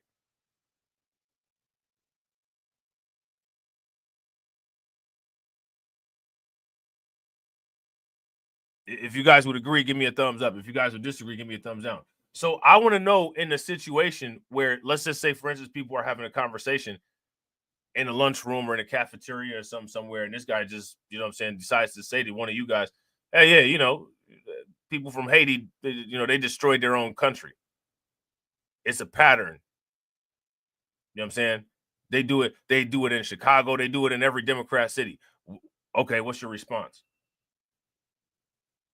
And then he says, and I mean, even a lot of the people agree with it because I hear people saying these things on Twitter all the time. Okay, so now how do you respond to that? That's my question. How do you respond then?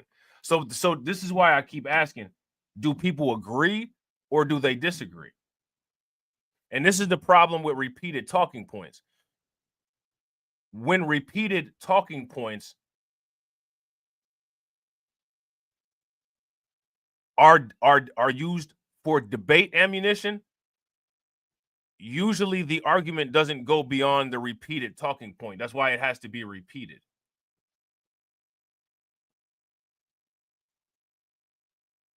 Shout out to Jesse. Jesse said, I would more than likely give him a history lesson if I respond at all. I would ask him to explain how Haiti destroyed itself.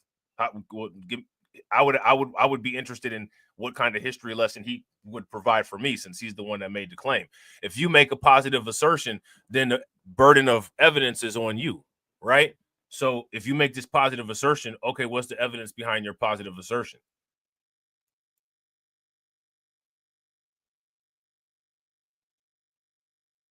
See, because somebody like him will throw something like this out, and then people scramble to try to, do whatever it is that they do. You don't need. That's not how conversation works. You don't need to scramble to do anything. If he made a positive assertion, okay, you wait and you let him come with the follow-up of substantiating facts. And then you test the accuracy on each fact. But in these arenas, in many cases, it's a situation of people have such low confidence. Anytime they're attacked, they feel that they just have to explode all over the place. I'm going to tell you something. A laser is way more accurate than an explosion. know what I'm saying? A scope is way more accurate than a machine gun. But a lot of people like to explode. A lot of people like to rapid fire. I don't know what to say. You know what I'm saying? I don't know what to. The only thing, actually, I do know what to say.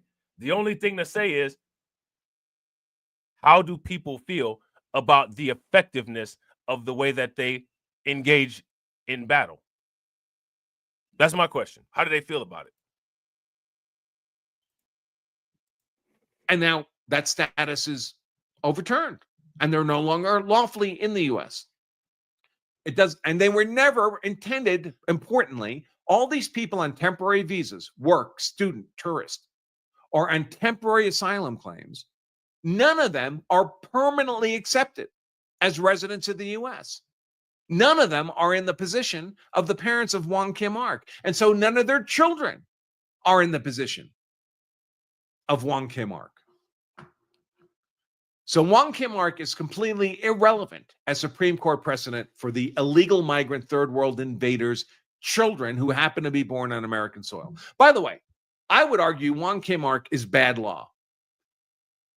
Just 2 years before this decision, the same panel of Supreme Court justices issued the infamous Dred Scott decision that said blacks born in America were not American citizens. That was later overturned by the Supreme Court. So Supreme Courts, especially this one.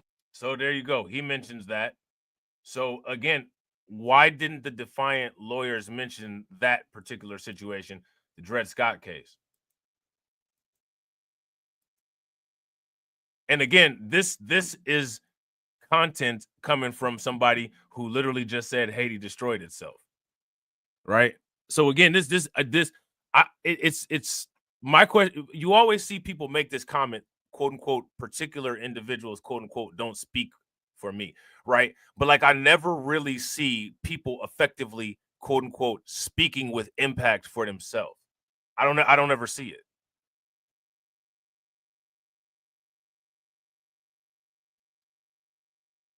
You know what I'm saying? Shout out to Win Lose the Rug. Win Lose the Rug said, "This is how you get to I'm white and I say so." Yeah, you got to have communication strategies, and a lot of people don't have communication strategies. People's communication strategies are voice elevation, jokes, and I have to say the last word. And those aren't strategies that are going to make your point stick. Those are strategies that are going to make you look stupid. You know what I'm saying? Shout out to Patrick. Patrick said, Haiti is a S-hole, but the U.S., Canada, France, and the UN got troops, personnel there. Now, again, this guy here, right? So here's my thing. Patrick said Haiti is a shithole, but the U.S., Canada, France, and the UN got troops, personnel there, right? So if the police are a barrier to people's movement and upward mobility in the United States, police issues, right? Police inequities and all that. If the police are causing those issues in places like Chicago, right? Why do people think that a military wouldn't cause that kind of issue?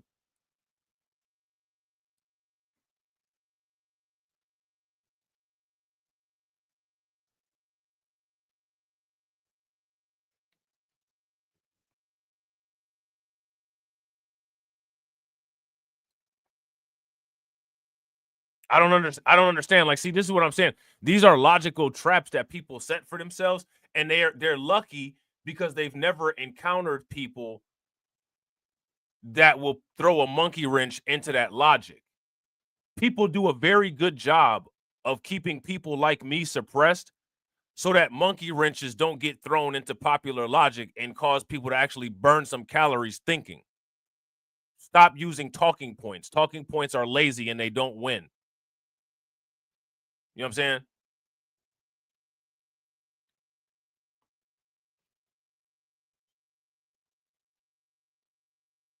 So again, that's my question, right? And again, it goes back to, well, do people, which one is it, right? Okay, when there's a Twitter roast, it's you can't get it popping in your homeland. When somebody like this said it, it's the UN, you know what I'm saying? They got troops and stuff over there. I don't understand how a landscape of a situation changes per conversation. I don't understand how the circumstances behind how the country's condition is changes from a Twitter roast to something that, you know, somebody like this guy would say. This is the problem right here. This is moving goalposts, double standards, and intellectual dishonesty. No requirement of logic or facts. There can only be one accurate circumstance. So my question is, what is the accurate circumstance? You know what I'm saying?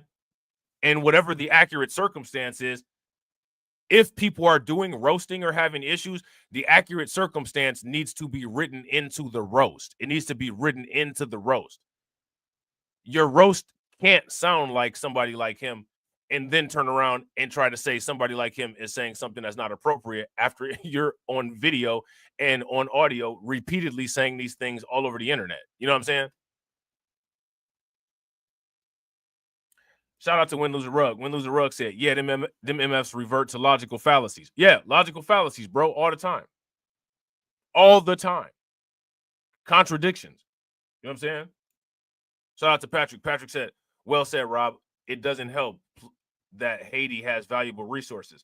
Seems like there's an interest in keeping people and government in chaos. Always. Any place where there's valuable resources. The poorest people in the world live in the places where the resources are the most valuable. The poorest places in the world produce the most talented rappers, the most talented musicians, right? The most talented athletes. The poorest places in the world produce the most valuable metals. You would think that people would wake up and see what the trick is, regardless of where you at. But they don't. And the reason why they don't is because people are dumb and people are addicted to their circumstance. So because people are addicted to their circumstance, they fail to see the wider picture, which is a human brain degenerative issue. This is one of the reasons why I truly believe that artificial intelligence is the next step of human evolution, because people have peaked. We're at the peak. We're at the plateau. Humanity has plateaued in its capabilities. Human capability will not expand much over the next 200 years. Technological capability will expand exponentially over the next few years. And that's because humanity has peaked. This is it. For some, for many. You know what I'm saying?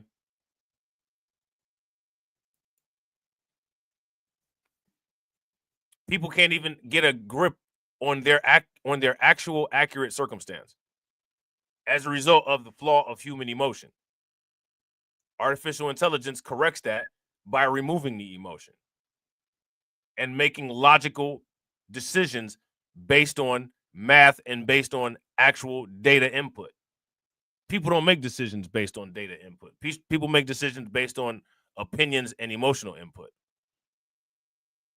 This is how you can have logical fallacies. This is how you can have a person have two stances on the same topic. My two stances on the same topic are that there was European intervention in Haiti that contributed to Haiti's current conditions.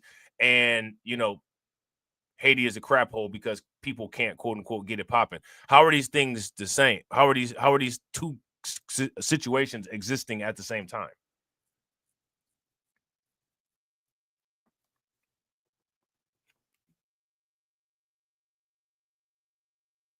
Shout out to Catsy. Catsy says, no, Rob, remember, high intelligence is the defect.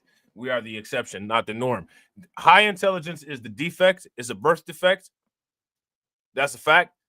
And there's also, they call it Moore's Law. I have a theory called Moore's inverse. And Moore's inverse is, as a semiconductor decreases by half in size and increases by double in strength, human capability decreases exponentially, or human stupidity increases exponentially by 2 squared, and human capability decreases by the square root. Yeah, Moore's inverse. Shout out to Patrick. Patrick says, do you think humanity has naturally peaked, or is it artificially being done? I don't know.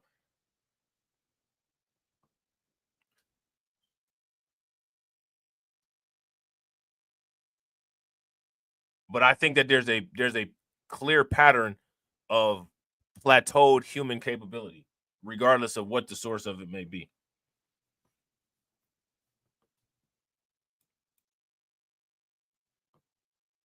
And that's people's burden to bear. That's people's burden to bear. You know what I'm saying? Accepted as residents of the U.S. None of them are in the position of the parents of Wong Kim Ark, and so none of their children are in the position. Yeah, shout out to Jesse. Yeah, this is one of my theories. This is a theory that this comes from my quote unquote machine theory, right? This is one of my theories, and my theory is that as the same factors in Moore's law's technological increase basically cause a exponential and logarithmic decay of human capability and cognition. Basically, is the inverse. So as you see Moore's law with technological capability increasing, you will see a decrease in a sharper fashion of human capability. And the reason why you'll see a sharper decrease in human capability is because if technology is moving so fast that it's creating these exponential jumps, humans are going to give those jobs and give those capabilities at an exponential rate to machines, automation, and artificial intelligence, and lose their abilities. You know what I'm saying? So the loss of human ability will occur concurrent and faster than the rate of technological advancement. And the thing is that there's this idea of artificial general intelligence. Artificial general intelligence is only artificial intelligence as it pertains to artificial intelligence's superiority over humanity. If humanity continues to deteriorate, artificial intelligence in its current form could be artificial general intelligence, because there could be a point in the future when people are so dumb that Siri is smarter than people. So at that point, Siri would be the artificial general intelligence, and there wouldn't need to be any technological advances because artificial intelligence would have already surpassed people's capabilities, because people are moving backwards while AI is staying static. But we know that AI isn't staying static. AI is increasing its capabilities at an exponential rate. But if AI just stayed static, people are still deteriorating at a logarithmic deterioration. You know what I'm saying? Shout out to Jesse. Jesse says, so basically we'll become obsolete in the whole scheme of things. It's just phases of time. You know what I'm saying? Yeah, if you ask me, I believe that people are obsolete currently. When you become more of a stress and more of a tax on the quote unquote habitat in order to sustain your life, there has to be a recalculation in risk and in supply and demand and equilibrium. And if the supply of humans is too taxing on the minerals, resources, and abundance of the planet Earth, then the planet Earth has to correct itself, because it's ultimately Earth's livability that's more important than the human legacy, because the human legacy is only here to maintain the planet Earth. You know what I'm saying? We're secondary, tertiary. You know what I'm saying? But many people are not cerebral enough to be able to be acceptant of that.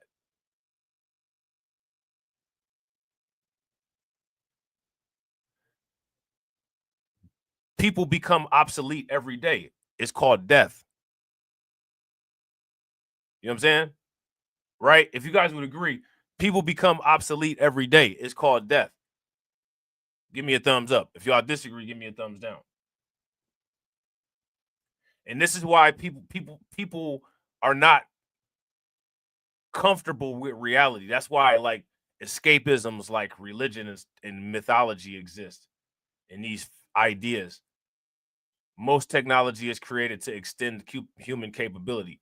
Nothing's going to extend human capability.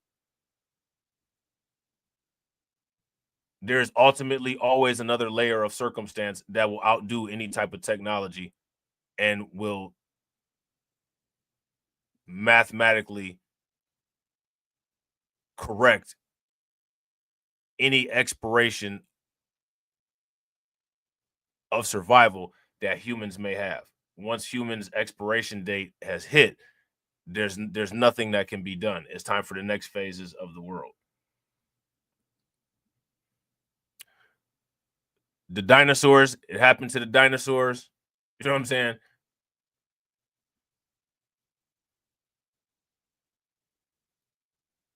It happens to many different civilizations.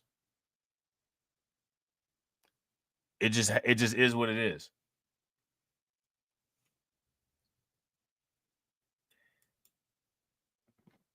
If people actually valued the gift of a finite life, the gift of a finite consciousness, the gift of being finite, if people understood that and people appreciated it, they would maximize and optimize their finite little lives a lot more than they do.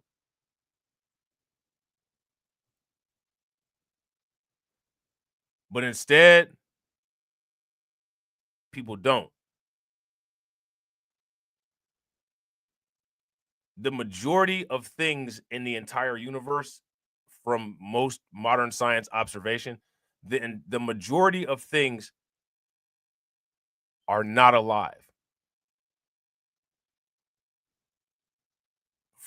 From what technology says, a small, minute part of this large container that we live in can be considered quote unquote conscious or alive. Let me ask you guys this question. How many people appreciate that and maximize it for its uniqueness? No one.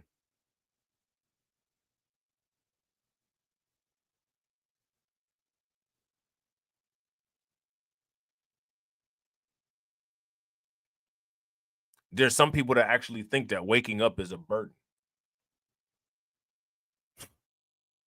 And then when it's time for them to not wake up anymore, they want to just wake up one more day. This is humanity. You know what I'm saying?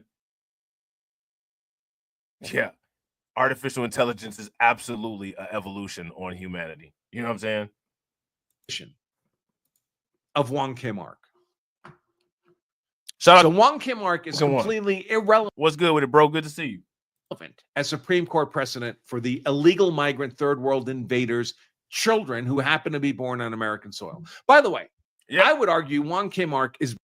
Shout out to Win Lose a Rug. Win Lose a Rug said, or shout out to Cameron. Cameron said the universe is 99% hostile to our existence. Yeah.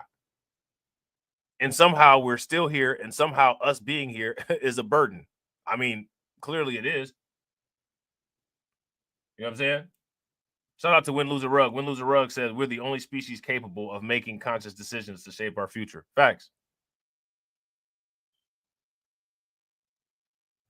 The earth is a protective stronghold that seems to be very good at encasing and fostering life. If you were to ask the specialty, right, of each quote unquote alleged planet, right, you know, I'd say like the sun's specialty is that it's a fusion engine.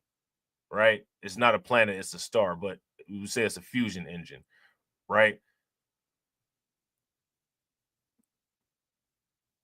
Mercury, it's like a volcano. It's hot, it produces heat. Venus green is the ultimate greenhouse effect, right?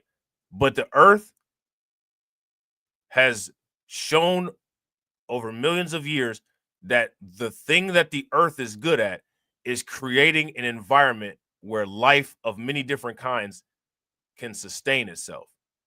There's more different kinds of life simply on the planet Earth than we've discovered or seen or know about in many different places.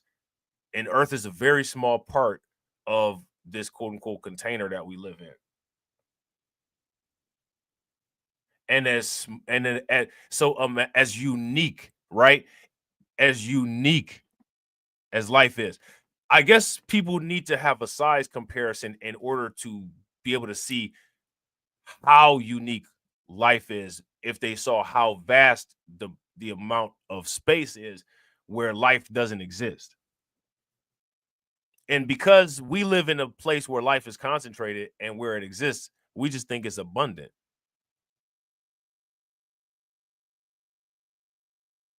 I don't think many people really understand how long in length a light year actually is. You know what I'm saying?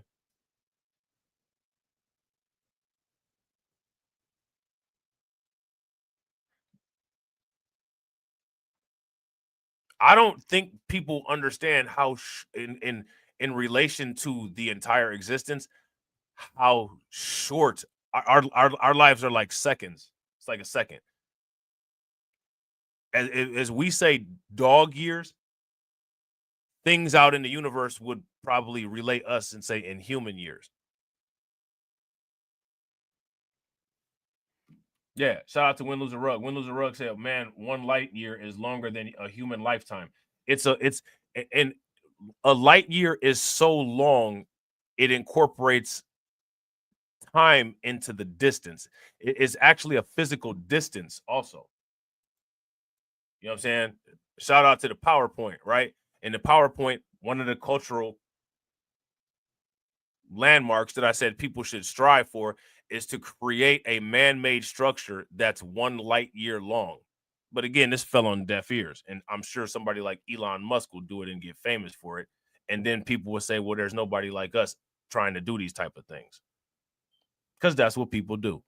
People don't escape human behavior. Human behavior is the reason why Fibonacci retracements and Fibonacci sequences predict every single thing. You know what I'm saying?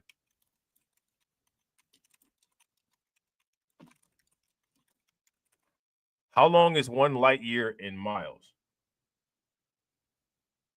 That's the question. Okay. How long is 1 light year in miles, ladies and gentlemen? Is the question. People can't conceive these the problem. This is one of the reasons why people have such difficulty with investment, because the human mind is not, I guess, trained in a way to conceptualize these kind of things, right? 1 light year equals 5 billion. Wait a minute, no. 5 trillion 878 billion 625 million 373,184 miles. That's how long a light year is. 5 trillion 878 billion 625 million 373,184 miles. That's a light year. Most people can't even conceptualize something that big. But it's like anything else, right? Just because you can't conceptualize it don't mean that it don't exist. You know what I'm saying?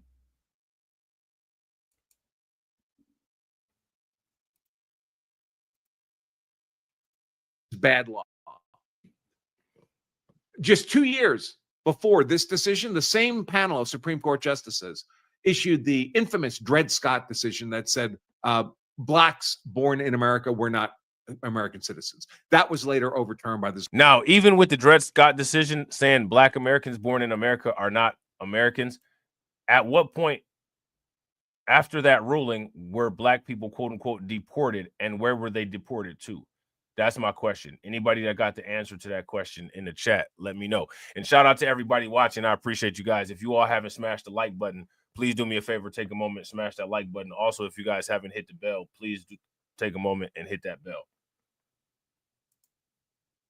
And again, I want you guys to understand. Most people's brain, and again, this is why we see the stuff that we see. This is why we see the stuff that we see. Shout out to Intuitively Wise. Intuitively Wise says, how do you come up with that concept dealing with distance? Which one? You mean the fact that the light year is a measurement of time, or a light year is a measurement in miles?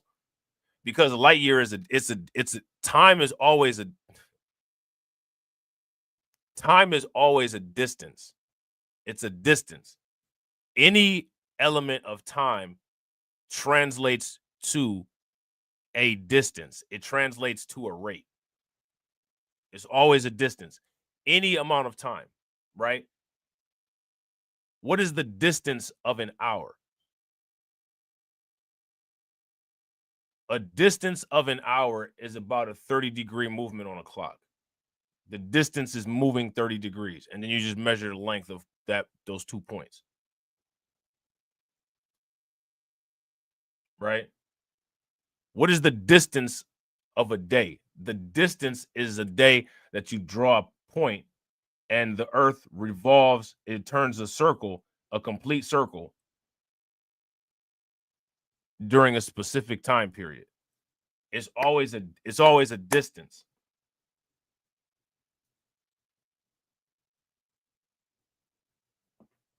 Time is always discussed in terms of a distance moving forward. Now, if you ask me, that's probably not the only way to discuss time. You know, especially seeing that when it comes to, as you deal with different laws of physics, like inside of black holes, time doesn't have the same properties as it does how we are here. Shout out to James Sumler. So that's how time would operate like that for us. Is how we measure it. You know what I'm saying? But it's not all encompassing of the idea of time, because laws of physics determine time's behavior, and laws of physics determine how time moves. You know what I'm saying? We got to deal with the laws of we deal with the laws of physics here. Shout out to Cameron. Cameron says, how long is a galactic year? That's a great question. I'm sure there's a calculation for it. You had to make 1 point somewhere in the galaxy, probably at the farthest length, and however long it takes for the galaxy to revolve around the super black hole that it's a part of. Here's a better question. How long is an existence year? Because there's multiple existences, right? So, and then there's a beginning and an end, maybe. If there is a beginning and an end, the beginning and the end could actually be meshed into one thing. You know what I mean? But again, like I said, you know, most people don't dive into that kind of thing to try to have a true grasp or a true understanding of things. You know what I'm saying? Now, shout out to Jesse. Jesse says, distance versus times are distinct concepts. Distance is the amount of space between 2 points, while time is the duration of an event or period. What's the distance between two events? It can be measured in distance, right? What is the distance of a year? The distance of a year is if you draw 1 point and the time it takes for the earth to move in the opposite direction of that point and retrace till it reaches that point again. That's a distance, right? You can measure that using trigonometry or geometry in degrees on a circle, right? So time and distance, they are distinct concepts, but in our reality that we live in, they're concepts that have to be related to coherently discuss these things, right? But again, in most cases, people aren't willing to dive down these rabbit holes. People, in most cases, like, people just want to get entertainment,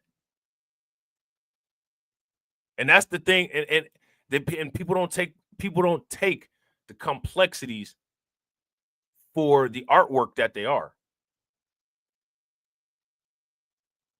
And it's just, you just sit back and kind of watch it. Shout out to MC Fact. MC Fact said galactic year, the time it takes for the sun to complete one orbit around the center of the Milky Way galaxy, which is approximately 225 million Earth years, which is the same thing that I said, right? So the Earth, so the sun would be a point, right? And the distance of the year is the distance that it travels from that point around the super black hole that's in the middle of our galaxy back to being at that point. You know what I'm saying? So again, but as technology increases, people's capability to think about this kind of stuff, or people's ability to calculate this kind of stuff, will deteriorate more than it already has. It's already deteriorated. This is one of the reasons, if you ask me, the largest existential threat to humanity is stupidity. And stupidity is spreading like a disease, which is one of the reasons why it should be outlawed as a capital crime. But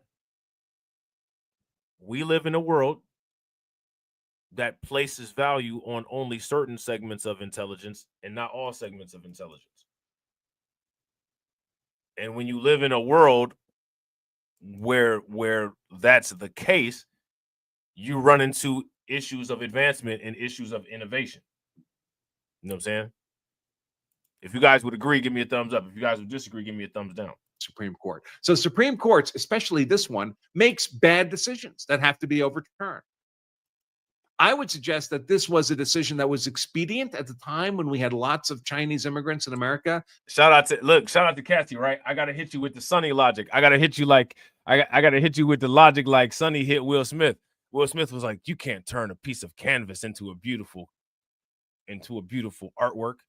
And Sonny just looked at him and simply said, can you? Got him. Got him. You know what I'm saying? Will Smith said, you're just a machine. You can't turn a canvas into a beautiful artwork. Sonny just looked at that fool. He said, can you? Murked. Murked. M-U-R-K-T. Murked. And we were struggling with how to deal with them and their children, but it's not supported by the actual text of the 14th Amendment. 14th Amendment doesn't say that permanent resident aliens get some kind of exception. That's not in the 14th Amendment. So I think this is bad law. But even if you disagree and wish this to be good law, it still does not apply to illegal migrant third world invaders and their children. Thanks for watching. All right, so I thought that was a good video. You know what I'm saying? Despite, him being him, right? Despite the little comments that he made, I thought it was a good video. I thought he broke it down. I thought he did a good job of breaking that down. Now, how many people are familiar with this individual named Bakari Sellers? We're gonna start calling him Bakari. We're gonna start calling him Bacardi Sellers. Anybody familiar with Bacardi Sellers? On CNN, they asked the question here. Trump. That's how Mike Tyson would say it, right? Trump. That's my guy, Trump. You know what I'm saying? Threatens to deport U.S. citizens for crimes. All right. Okay, now, what does that mean? That's my question. What does that mean? Let's check this out. And again, this. I really got some tales from the cryptocurrency streams that I want to do. And like the news is becoming outdated, right? But when you go down the undocumented rabbit hole and you got all this stuff going on, it just takes so much time to deal with each one of these points. And the sad part about it is that, for one, you know, it's not appreciated. The accurate talking points are never utilized to shut down any debates, you know. And, you know, people, they don't have the attention span. People will sit there and listen to a podcast, you know what I'm saying? But they don't listen to like an entire live stream. And a podcast is the same length as a live stream. I never understood that. You know what I'm saying? Like, certain people will sit there and watch the Joe Rogan show for 3 hours. And then people will sit there and be like, Rob, you stream too long. Your stream is 3 hours long.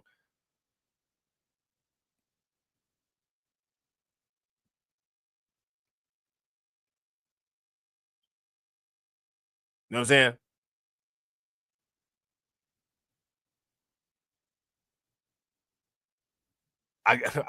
saying? I'm just not Joe Rogan. Clearly, right? Tonight, Donald Trump threatens to widen his deportation net to include American citizens. But we also have a lot of bad people that have been here for a long time. People that whack people over the head with a baseball bat from behind when they're not looking and kill them. People that knife you when you're walking down the street. They're not new to our country. They're old to our country. Many of them were born in our country. I think we ought to get them the hell out of here too. You want to know the truth. So maybe that'll be the next job that we'll work on together. I keep.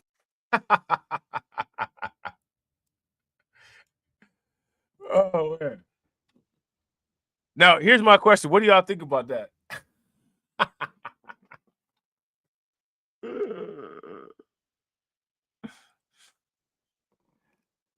Now I want to ask you guys this question.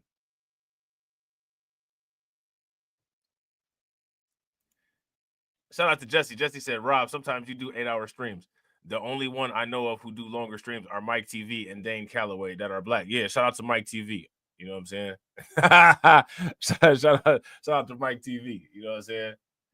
I know you rock with Dane. Jesse, it's all good. Shout out to Dane. Shout out to Dane. You know what I'm saying? Mike TV cool though, man. Mike TV cool people. You know what I'm saying? I don't know Dane all like that. You know what I'm saying? I don't know Dane all like that, but I know Mike TV cool though. You know what I'm saying? But my thing is, you know, I don't do those super long live streams anymore. For the most part, usually I go about 3 hours. And the reason why is because I'm genuinely interested in the content that I talk about. You know what I'm saying? If I do like a 5-hour long stream about cryptocurrency, it's because I'm genuinely interested in that. You know what I'm saying? A lot of this undocumented, you know, the migrant crisis situation, I'm genuinely interested in it. I only make content about stuff that I'm genuinely interested in. You will know if I'm chasing the algorithm because I'm going to tell you, like, I'm chasing the algorithm. It's time to grow the channel a little bit. Well, you know what I'm saying? Like, in most cases, I'm talking about stuff that I'm genuinely interested in. And, you know, most YouTubers don't talk about stuff that they're genuinely interested in. Most YouTubers are slaves to the algorithm. You know what I'm saying? Shout out to Win Lose a Rug. Win Lose a Rug said that's why celebrities grift so much. People think they are inherently better than them. So whatever they say is facts. Absolutely. If you guys agree with Win Lose a Rug, give me a thumbs up. If you guys disagree, give me a thumbs down. Tonight, Donald Trump threatens to widen his deportation net to include American citizens. But we also have a lot of bad people that have been here for a long time. People that whack people over the head with a baseball bat from behind when they're not looking and kill them. People that knife you when you're walking down the street. They're not new to our country. They're old to our country. Many of them were born in our country. I think we ought to get them the hell out of here too. You want to know the truth. So maybe that'll be the next job that we'll work on together. Now here's the thing with this, what he said, right? That could be taken a lot of different ways, right? Because I'm not an idiot, and he specifically said these are people born on American soil. They're clearly not under the jurisdiction of ICE. When is the last time ICE deleted a black person with a no-knock warrant? When's the last time that happened? Has it ever happened? So when Trump says get them the hell out of here, when I hear something like this, what I'm thinking is probably increasing the amount of states that do capital punishment, because getting somebody up out of here also means to delete them. And you're not going to get American citizens up out of here by deportation, but you can get American citizens up out of here by deletion. And I think that many conservative places support capital punishment. And the crimes that he talked about are specifically violent crimes that usually end in a terminal loss of life. He said specifically, quote unquote, hitting someone in the head with a baseball bat from behind, deleting somebody, stabbing somebody. When I hear that, because I'm not an idiot and I know that there's no destination for ICE to deport people to that are American citizens, they have no jurisdiction to do this. I'm thinking he's talking about the legal system and increasing the ability of states to be able to utilize capital punishment. He also said maybe that's the next thing that we'll work on. He didn't say maybe it's the next thing that ICE will do or it's the next thing that I'll direct ICE to do. He said maybe it's the next thing, quote unquote, we'll work on. Trump has been working on that kind of thing because Trump is a pro blue line president. Trump wants to give police a lot of power, right? He wants to have them protected, right? So when he says that, the idea of deportation and that kind of thing, it's not even along the lines of anything that I'm thinking about. But that's where CNN is taking it.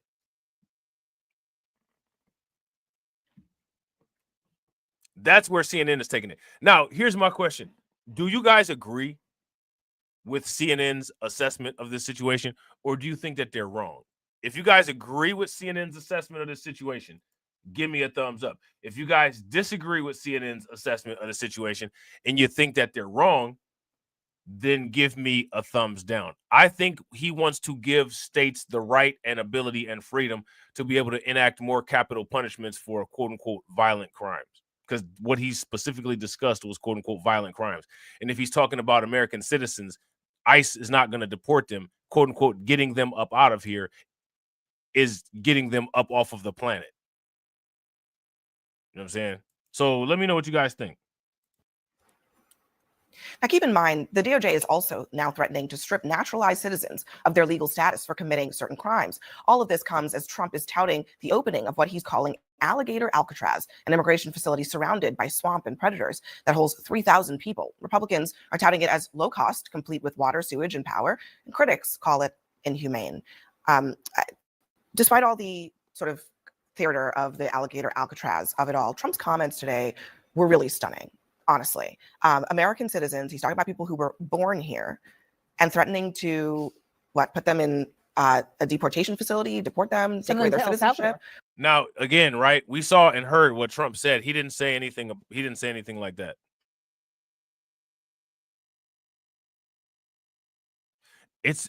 I want you guys to understand, the news puts this kind of stuff out because it works. Like, there's people that actually that believe this stuff.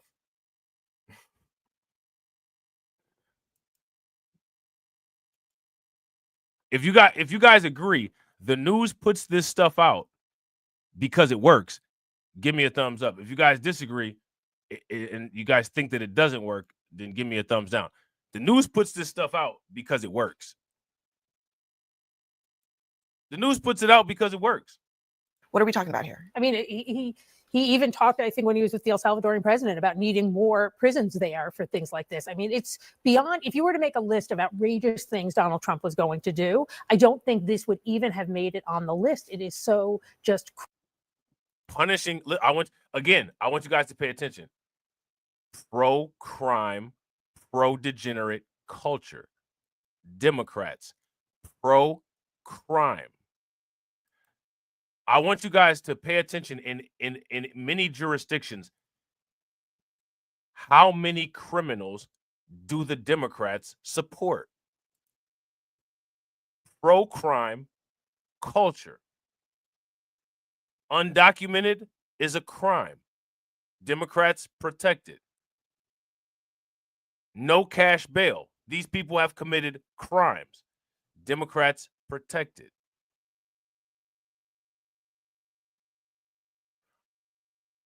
Look at the Democrat cities.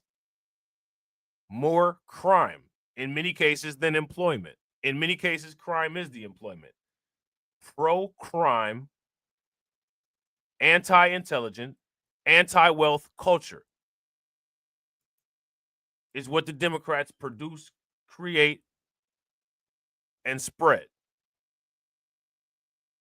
We have to protect these criminals. In any instance, it's always criminals that the Democrats have to protect. Always. Whether it's criminal illegal migrants, whether it's criminals who've committed a crime and it's no cash bail. Why do the Democrats support criminals so much? That's my question. Why do they support crime so much? The crime-loving Democrats, like I don't understand it. And the Democrats have created an alignment with people and spread that crime-loving culture of Democrats to people that support them. They seek out relationship partners who are criminal.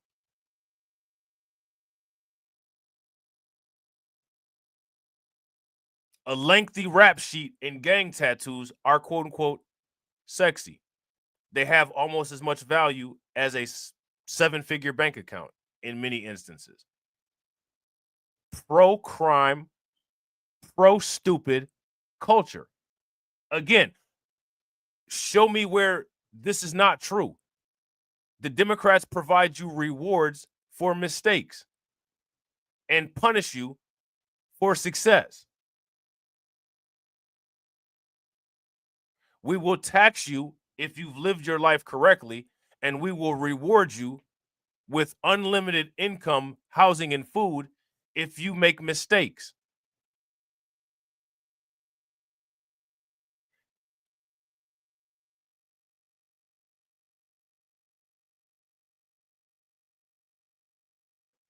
True or false?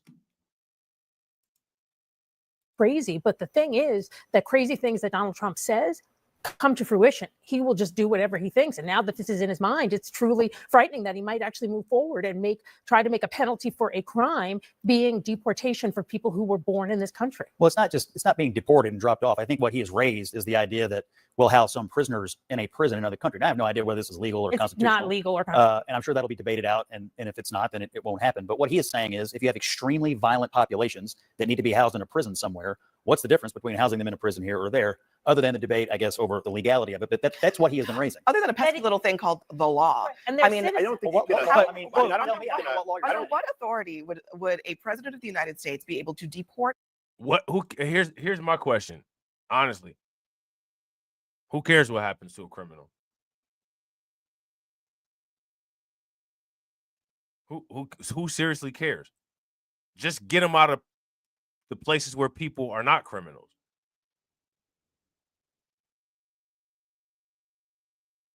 Right? But I want you to pay very close attention to how hard CNN is fighting for this.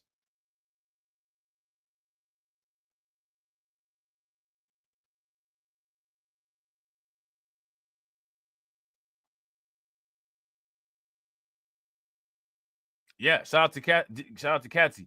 Katsy said, "Did you see how they went after Bezos for the amount of money he spent on his wedding? It's insane. If you got it, spend it." What's that guy's name? Zoran or whatever his name is. He's talking about taxing all of the people with a lot of money. I'm trying to be a person with a lot of money. Feed me liquidity.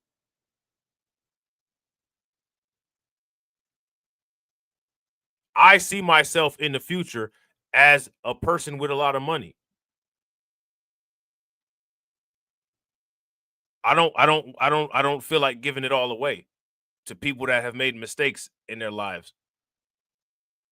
I don't feel like that. I feel like using charity as a tax shield, and that's about it.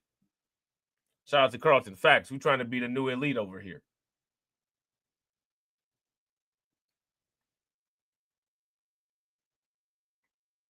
You know what I'm saying? Yeah. Shout out. We got to ask this question. Shout out to Win Lose Rug. Win Lose Rug said, anyone else notice how the black woman is like the image of standing against WS? You got what was that? Fannie Willis, right? And then what was the other one? Latia James, right? I mean, it's all cartoonization. It's all cartoons.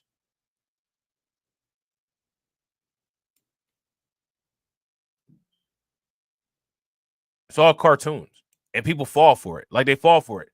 Hey, listen, man. Hey, people can fall for it as much as they want to, man. But when Satoshi dollar parity is reached, I won't be able to be reached. Right? If you guys agree, when Satoshi dollar parity is reached, I won't be able to be reached. You know what I'm saying? So there's that. American citizens to the jurisdiction of a foreign country, even for committing crimes. I don't know. Like I said, I don't know what the legality of it is. I don't know if the Department of Justice has issued a memo on it.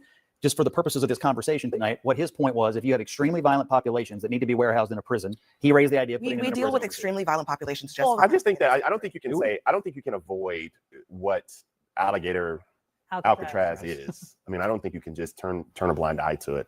I think it's anti-American. I think the fact that you're going to have individuals and populations in there that are stacked on top of each other, many of whom. How is it anti-American when there's not any Americans in there?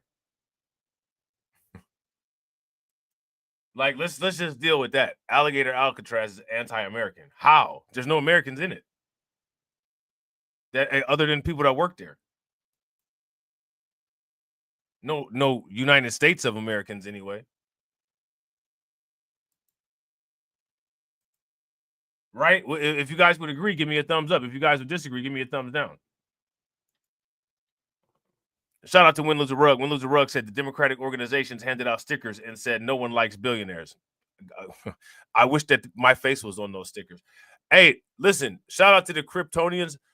Let's make that our goal for 2025. I want to be on a Democrat sticker of being someone that people can't stand because I got so much money. I'm going to make YouTube shorts of me wasting money on a Rolex or donating to a charity. And it's going to be called Take a Wild Guess What I'm going to Spend My Money On. There'll be a charity, and then there'll be a $10,000 watch. It's going to be, spoiler alert, it's going to be the $10,000 watch every time. What alligator Alcatraz is. I mean, I don't think you can just turn a blind eye to it. I think it's anti-American. I think the fact that you're going to have individuals and populations in there that are stacked. Hey, shout out to Carlton. Carlton said, you'll be missed, Rob. You're always welcome to the lift bosom when you decide to deal with the broke folks. Yo, check this out. You know what I'm saying?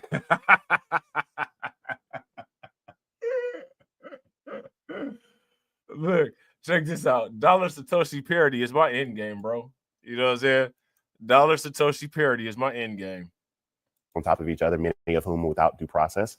And let me just also say this before it runs on clips throughout social media, is that I don't think there's going to be any Democrat in this country, including myself or you, Christine, who says that if you have committed a violent crime or any crime whatsoever, you shouldn't be deported. We're not saying that. You should be. However, the fact that Donald Trump this morning said you should learn how to swim sideways. I mean, there are certain things about this country and the virtues of it. He said you should learn how to swim. Hey, they be so, listen, they're so hurt. Like, again, this is the party of the emotions. Because he said so, man, who cares?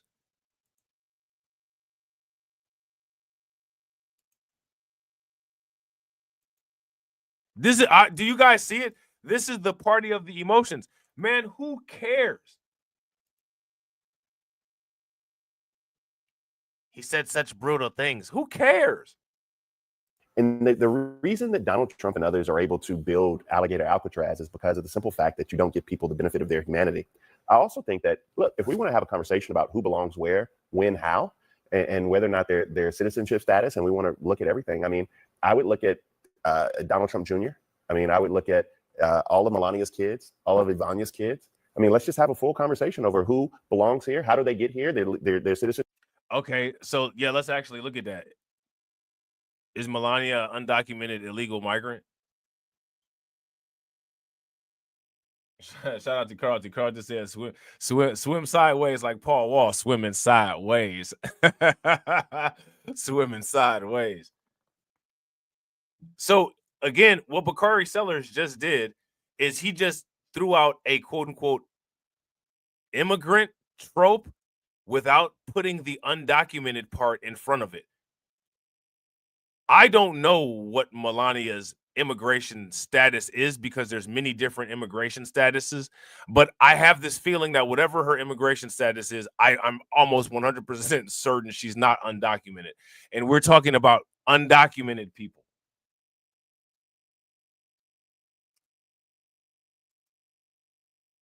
So again, this is why somebody will look and listen to this and say this is a complete blithering idiot. He must be swept into the corner with a container put over him, never to be allowed to speak again because his stupidity is cancerous and may spread. You're not even speaking coherently.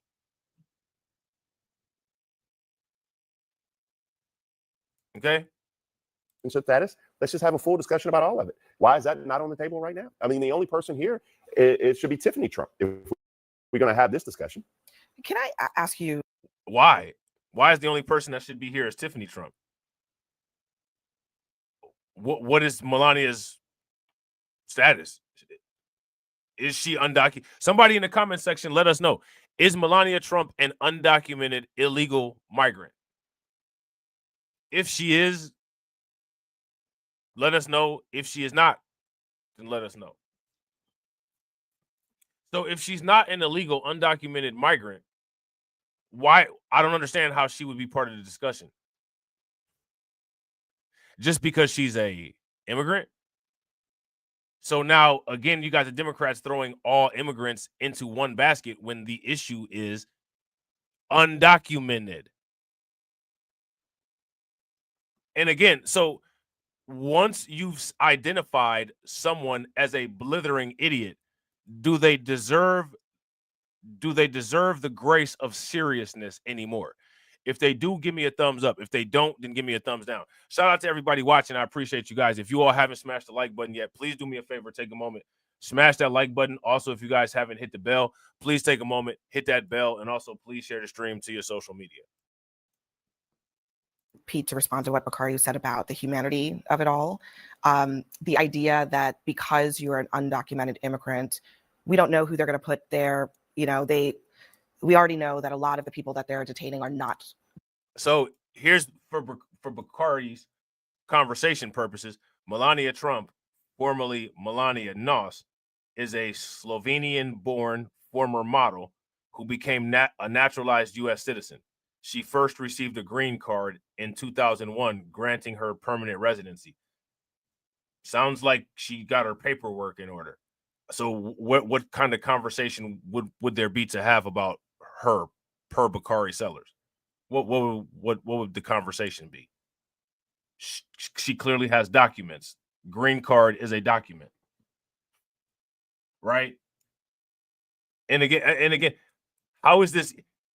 So nothing that Bakari Sellers said should even be it shouldn't even be a part of the discussion.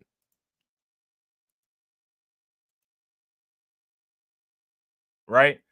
Shout out to Katsy. Katsy said they're even saying Trump isn't a citizen. I mean, this is ridiculous.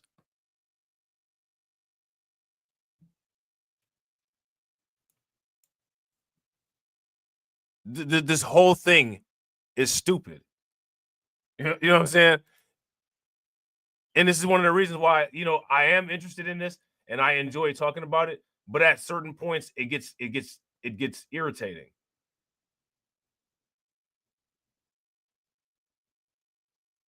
It gets irritating because the level of simplicity is off of the charts. Don't have criminal records. Where is the humanity, and what place does it have in this conversation? We'll have to see how many people actually end up there. I think part of this facility is to try and incentivize those who are here illegally to self-deport, to say, hey, you don't want to be here. You don't want to go to Alligator Alcatraz. So you should probably just leave the United States of your own accord. The DOJ memo is very interesting, going back to talking about legalities. About denaturalizing we can citizens. denaturalize citizens. That is a law on the books. So the DOJ is looking to prioritize the enforcement of America's existing laws. There was an instance just earlier this year where somebody had their citizenship revoked, I can't even say the word. It happened because they were convicted of distributing child abuse materials.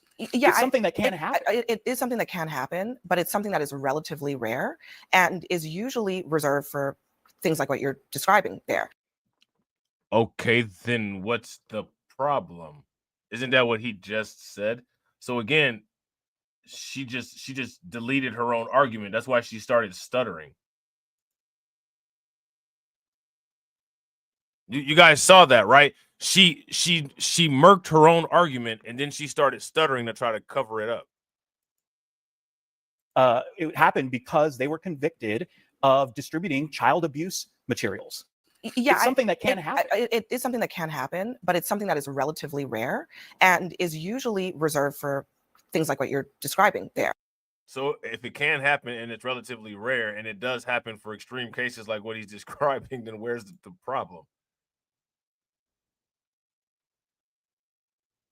Right? Where's the problem? But one of the things that's interesting about that memo is that it says, in addition to heinous crimes, right? I'm not sure there's a lot of dispute about the code and what it says about crimes being a case for denaturalization, but it also says cases referred by the U.S. Attorney's Office in connection with pending criminal charges if those charges do not fit within one of the other priorities. So that's basically any crime. Maybe you're caught with marijuana. Maybe you're caught with marijuana. That's any crime. Number 10. Any other cases referred to the civil division that the division determines to be sufficiently important to pursue. So I think when people look at this, they look at this as a carte blanche. Yeah, it's totally subjective. To just say, Zoran. So what this basically is here's the deal, right? This is what's happening. The Democrats are attempting to rope everyone into this quote unquote manufactured illegal migrant outrage by making it so that deportation is relatable to American citizens. So they can say, quote unquote, see, you can be deported too. And there are idiots, who will believe that because they're dumb. And then there are trolls who will run with the narrative because, they're on one side versus the other. And it's never really an examination of facts.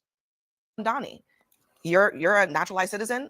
You're a high priority for us. We'll take it away. Right. What are the guardrails here? And you just said it's a little loosey-goosey. This is not a good thing to be loosey-goosey with. Denaturalizing people, sending them to jails in El Salvador. I mean, you cannot, by definition, if there was one thing you wanted to have tightened up, it would be this. And you say the courts, so are people then going to be waiting in El Salvador on their knees, bent over while we're waiting for the... Let me ask you guys this question. How many people agree that this undocumented outrage is a grift? This is Democrat theatrics at its finest. This is Democrat theatrics at its finest. If you guys would agree, this is Democrat theatrics at its finest, then give me a thumbs up. If you disagree and you don't think that this is Democrat theatrics at its finest, then give me a thumbs down. This is clearly Democrat theatrics. And again, there's not a lot of people that really dissect this in the most appropriate way, because there's absolutely an appropriate way to deal with this. There's absolutely an appropriate way to dissect this. And because people don't have the attention span or the brain capacity to actually analyze these things appropriately and create professional rebuttals, it just floats in the ether.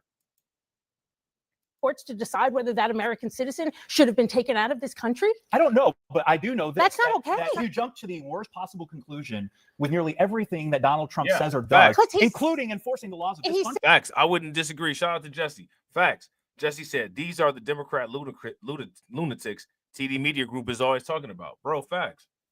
And he's absolutely, shout out to TD, he's absolutely right. These people are absolute lunatics. These people are insane.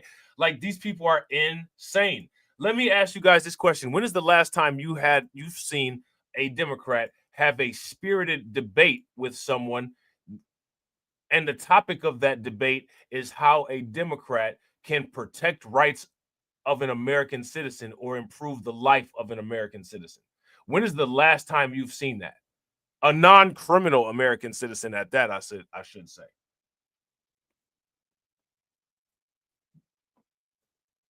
Yeah. Shout out to Win, Lose, or Rug. Bro, facts. Win, Lose, or Rug said, absolutely, bro. Just look back at what they were talking about last year and how they behaved. Erratic and irrational. Fact, it's part of the culture. Is it safe to say that being erratic and irrational is a foundation of Democrat political culture?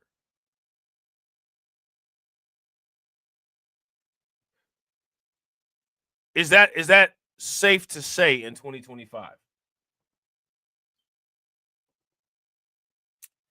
Shout out to Katsy. Katsy says, every time I engage with facts and receipts, they won't respond. Yeah. Ridiculous.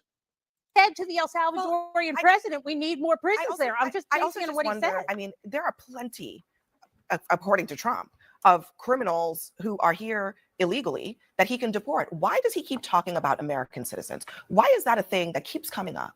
Denaturalize. Now, again, I want you guys to see how they're trying to make this deportation issue relatable so they can get more people on board.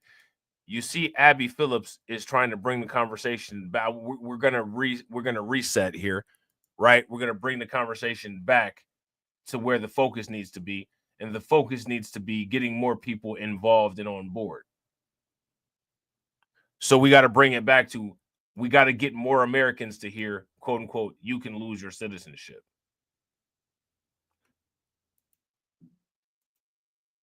Let me ask you guys this question. How many citizens has Trump removed citizenship from?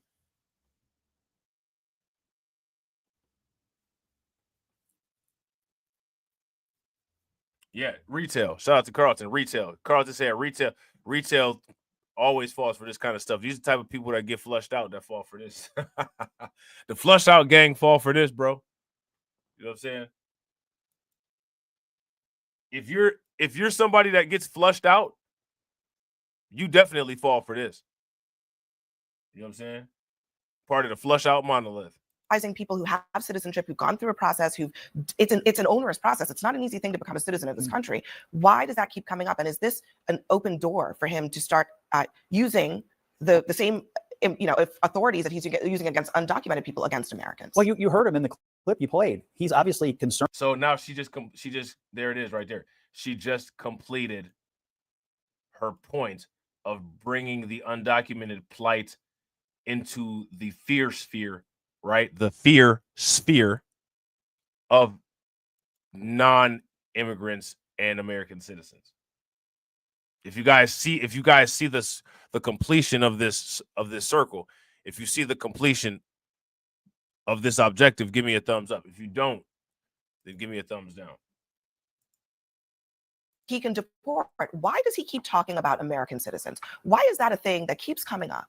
Denaturalizing people who have citizenship, who've gone through a process, it's an onerous process. It's not an easy thing to become a citizen of this country. Why does that keep coming up? And is this an open door for him to start using the same authorities that he's using against undocumented people against Americans? Well, you heard him in the clip you played. He's obviously concerned about people who are extraordinarily violent being in this country. He doesn't like the idea that people have come here and been extremely violent in this country. And he doesn't like them either. Yeah, well, they're born here. They're American citizens, and they isn't that it? I want you. Who do they choose? I want you to understand. Democrats are quote unquote choose the bear culture. I want you. Do you all see her choosing the bear? Democrats are choose the bear culture. If you guys would agree, give me a thumbs up. If you guys would disagree, give me a thumbs down. We are watching live action bear choosing. This is choose the bear culture. This is what it looks like, live action. Choose the bear culture. We just got to keep these criminals here. I just love them. Choose the bear culture. I know they're violent. I know they're thugs. But we just need them here. Choose the bear culture.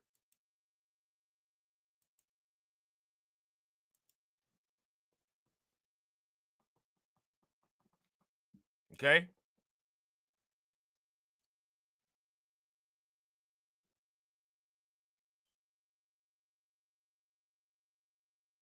Now, my question is, what do you all think about this?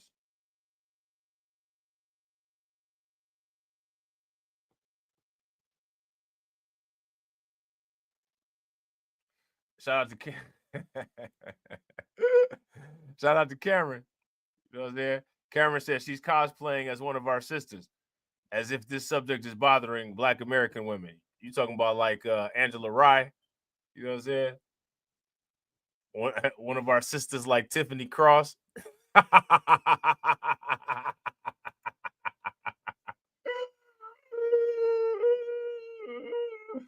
you ask me, she cosplaying Pennywise. You know what I'm saying? She definitely cosplaying Pennywise. Shout out to Carlton. Carlton said they want some of that thug passion. Right. LD style. You know what I'm saying? They sit up here talking about these migrants. You know what I'm saying? The economy is so bad, American people sit up here saying this. I can't eat. I'm broke, nigga. I'm broke. That's why they trying to, you know, get Powell to do a rate cut. Cut the interest rates. I can't eat. I'm broke, nigga. I'm broke.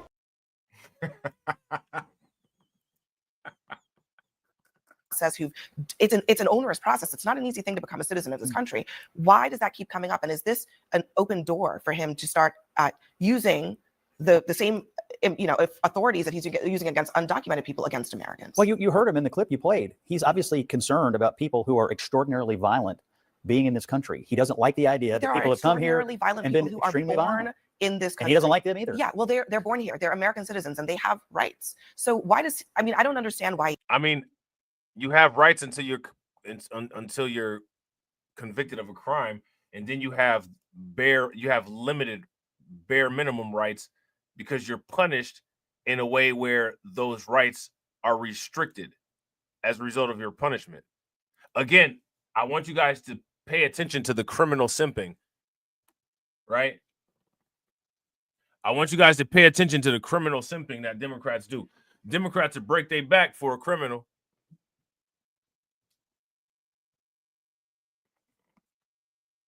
So Carlton said that Jerome Powell is writing the American people the biggest paychecks in the world. Powell is the one key factor stopping the tidal wave of M2 liquidity from going into Bitcoin and getting us rich. You know what I'm saying? That old man. You know what I'm saying? Shout out to Katsy. Katsy said, I can't imagine having a brain that thinks like these people do. I can't handle being all up in my feels like that. I can't imagine lying like they do, trying to play on people's fears. And I mean, and they go insane when they can't tap somebody's fear. You know what I'm saying? Shout out to Win Lose a Rug. Win Lose a Rug said, it's been so crazy. We had World War III a week ago, and now this. I'm telling you, the Trump presidency going fast. Didn't I tell you guys you're going to look up and the Trump presidency going to be over because it's going to go so fast because Trump is so weird and messy. You know what I'm saying? Like it's new drama. Regardless of what area of anything it is, it's new drama every single day. Like, I don't know how he keeps up with it. You know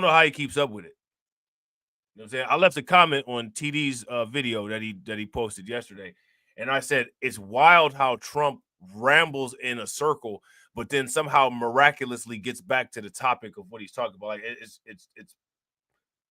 interesting. It's drama every single day. You know what I'm saying? Like, if nothing is going on, you know what I'm saying? Like, man, Jerome Powell, if I was you, I'd be looking for a new job. Like, it's just always something. You know what I'm saying? Jerome Powell, you're fired. You know what I'm saying? I'm going to just post this on Truth Social and let people repost it all over Twitter. Like, what?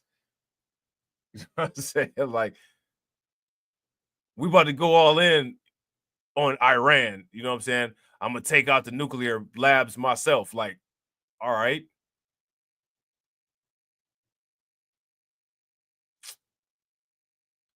On a private phone call, Putin had called Xi Jinping a punk. Like, for like, this is what you do.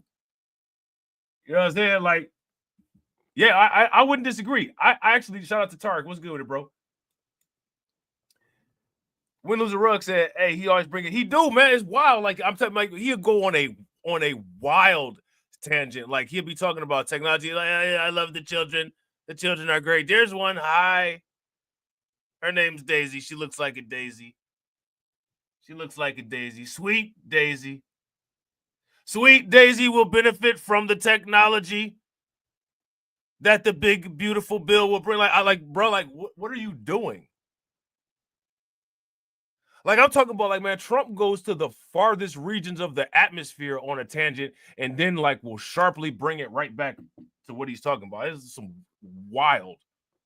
I think it's a tactic to, like, distract people because, like, you got to be all over the place listening. And if you have a short attention span, you're not going to be able to, like, listen to Trump. Because he's just going to be all over the place and then bring it back. And you even forgot what the conversation was about in the first place. You know what I'm saying? Like, I swear, like, he got elderly adult ADHD. Like, it's shit is crazy. This shit is wild, man. Yeah, it's elderly. It's elderly adult. Advanced is AAHDA or AADHD. You know what I'm saying?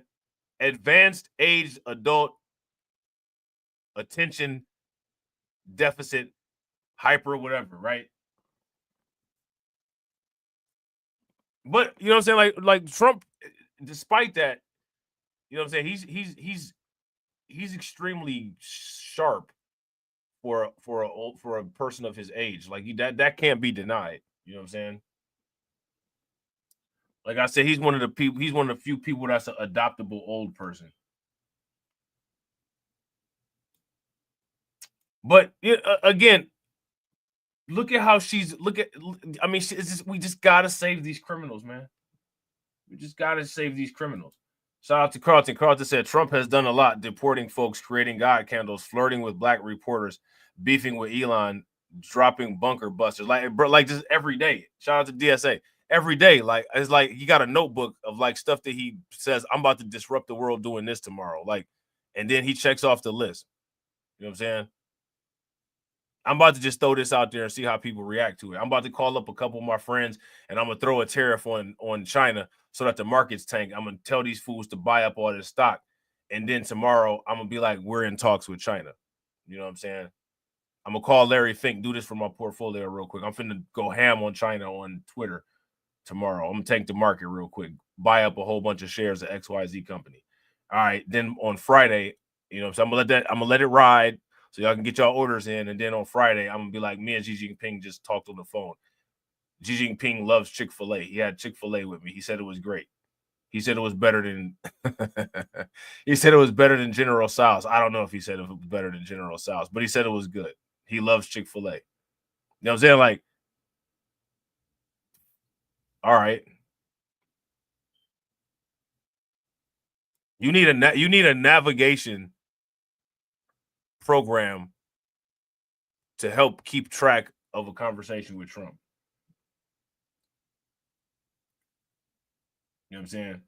Yeah, I wouldn't disagree. If you guys agree with Cameron, give me a thumbs up. If you guys disagree, give me a thumbs down. Cameron said Trump adopted to the internet and social media so well they kicked him off all the platforms so Democrats could win. Yeah, and it still didn't work. And then Trump immediately he shifted when he had the constraints with the internet. He immediately shifted and he shifted to blockchain technology, and the blockchain community was like, yeah, we you know what I'm saying, like, we need somebody. XRP was like, we need somebody. Yeah, like Trump, like, I got you.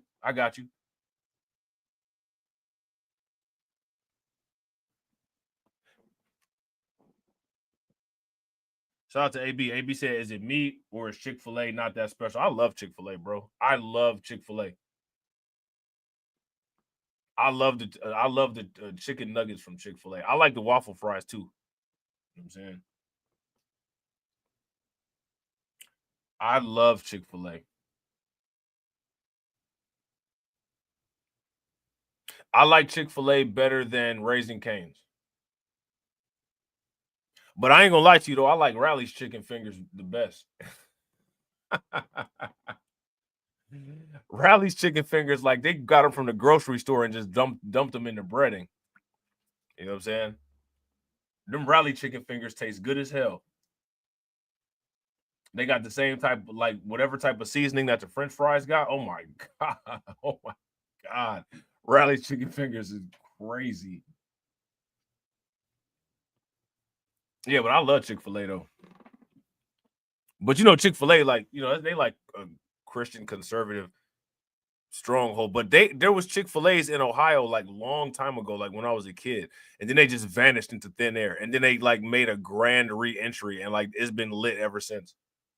Chick-fil-A is the only restaurant that every day is as busy as opening day. Every day, all day long, is busy as opening day. There's no other fast food restaurant that has ignorant lines like Chick-fil-A. Like Chick-fil-A so ignorant, they got like airport people in the drive-through like directing traffic and taking orders. Like the line be like wrapped around the building like 3 times. You know what I'm saying? I love Chick-fil-A. But it's crazy too though, because them lines be going fast as hell though. Like whatever type of logistics system that they got getting them cars through there, they be getting them through. But what's correct, they get them through. You would be deceived by a Chick-fil-A line. Like you'll be like, man, I ain't about to go there. And that Chick-fil-A line will be wrapped around the building twice. You go to Wendy's and it's like 3 cars in the drive-through. The Chick-fil-A will have gotten all of those people through the drive-through, and you will still be stuck there. You know what I'm saying? In the drive-through at Wendy's. They be moving them people through. They be moving them people through the line at Chick-fil-A. It be going smooth too. It's never a hiccup. They move them right through.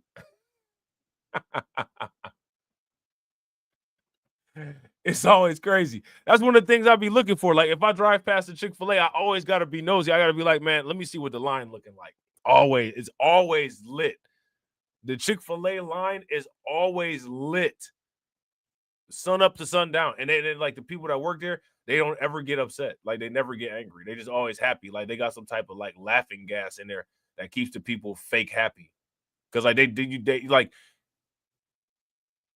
if you ask me, out of all the restaurants that I ever been to, you're least likely to get attitude or to get bad customer service at Chick-fil-A.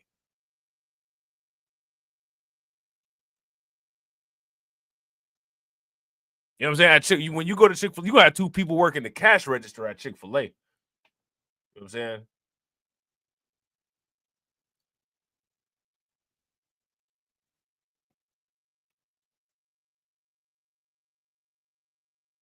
Yeah, I mean, Shout out to Tark. Tark says you've got to give props to a fast food company that realizes they're so on point that they literally can be closed on Sunday and still compete with the rest. Bro, facts.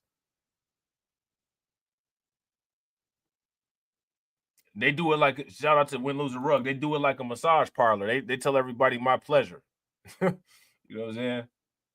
Shout out to Carlton. Carlton said, I don't hear about people getting popped at Chick-fil-A. You don't hear about people getting popped at Chick-fil-A, and like the Waffle House, IHOP, you know what I'm saying? Them type of videos with stuff going crazy. You never see that at Chick-fil-A. Like it never gets lit at Chick-fil-A. It's never any. It's a rare occasion that you see a video of like some wild ratchetness going down at Chick-fil-A. Like, why is that? Anybody got the answer for why is that? Not a lot of world star hip hop Chick-fil-A content. Why is that? He doesn't. Over the history of this country, you don't think that we've been dealing with extraordinarily violent people for a very long time? Yeah, he'd probably say under the law? we're not dealing with them tough enough. I mean, it's probably his view. I mean, you heard what he said. He does not like the idea that extremely violent populations are not dealt with in the toughest possible manner. That is basically his position. Last word, No, I think this is exactly what it is. I mean, I think a lot of it's rooted in the words that people don't like around this table. It's rooted in a lot of xenophobia. It's rooted in a lot of bigotry. It is what it is. We should enforce the laws of this land. A lot of xenophobia and a lot of bigotry. So again, did you see it? The default. It's the default.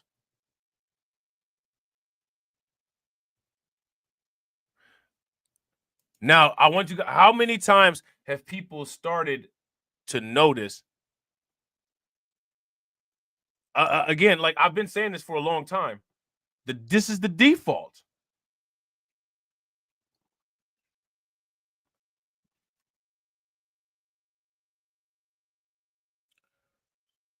Now, shout out to Carlton. Carlton said, I don't hear about people getting popped at Chick-fil-A.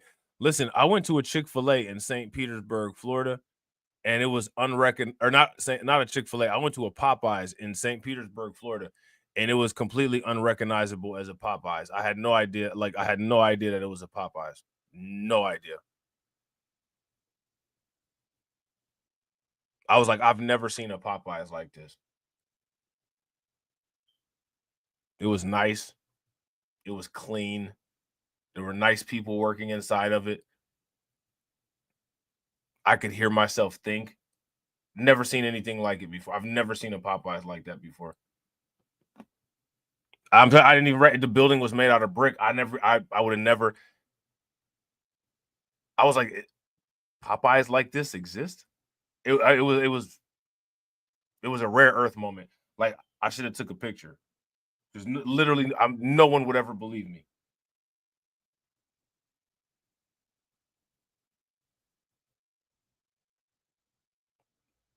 I was like, this is Popeyes? They had a thing on there, like you could use an app and order the food. Like, they weren't out of chicken or out of fries this time at this one. Like, I'd never seen anything like it. And it was actually a Popeyes. That was when Popeyes used to have that little fish and shrimp meal. And they had those, they had that apple, like the apple pie with all that cinnamon on it. Like, I haven't gotten no Popeyes since they stopped having the fish and shrimp meal. I used to love that fish and shrimp meal that they had at Popeyes. I used to love that fish and shrimp meal. They stopped serving that. I stopped going. Because they ain't really no need to go to Popeyes. They food ain't really, you know what I'm saying? Like, me personally, I don't think that their chicken is spectacular. I feel the same way about Popeyes as AB Promotions feels about Chick-fil-A. You know what I'm saying? You know, it's all right. You know, I don't understand it. You're not about to see me banging out over no Popeyes. You know what I'm saying? Now, when it comes to fast food, I love rallies. You know what I'm saying? Shout out to AB. AB said, I don't care. I don't know if the food justifies it. I can't source the long lines, bro. I don't know why the lines are so long. I don't know. I'm not saying that the food is it's not. I mean, I like Chick-fil-A, but I mean, it's not that damn good where, I mean, the line should be just a never-ending opening day. I don't know what that's all about. That's bizarre. Like, I honestly don't know why the lines be that long. I understand, like, I like it. I like Chick-fil-A. It's good.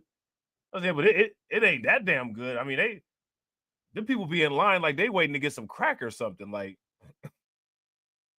but the thing that is the interesting thing, the lines are no one ever freaks out. There's never any road rage. No one is ever mean to the employees. Like, as long as those lines are, and as many people as just are sitting on top of each other for as long as they are, it never gets out of control.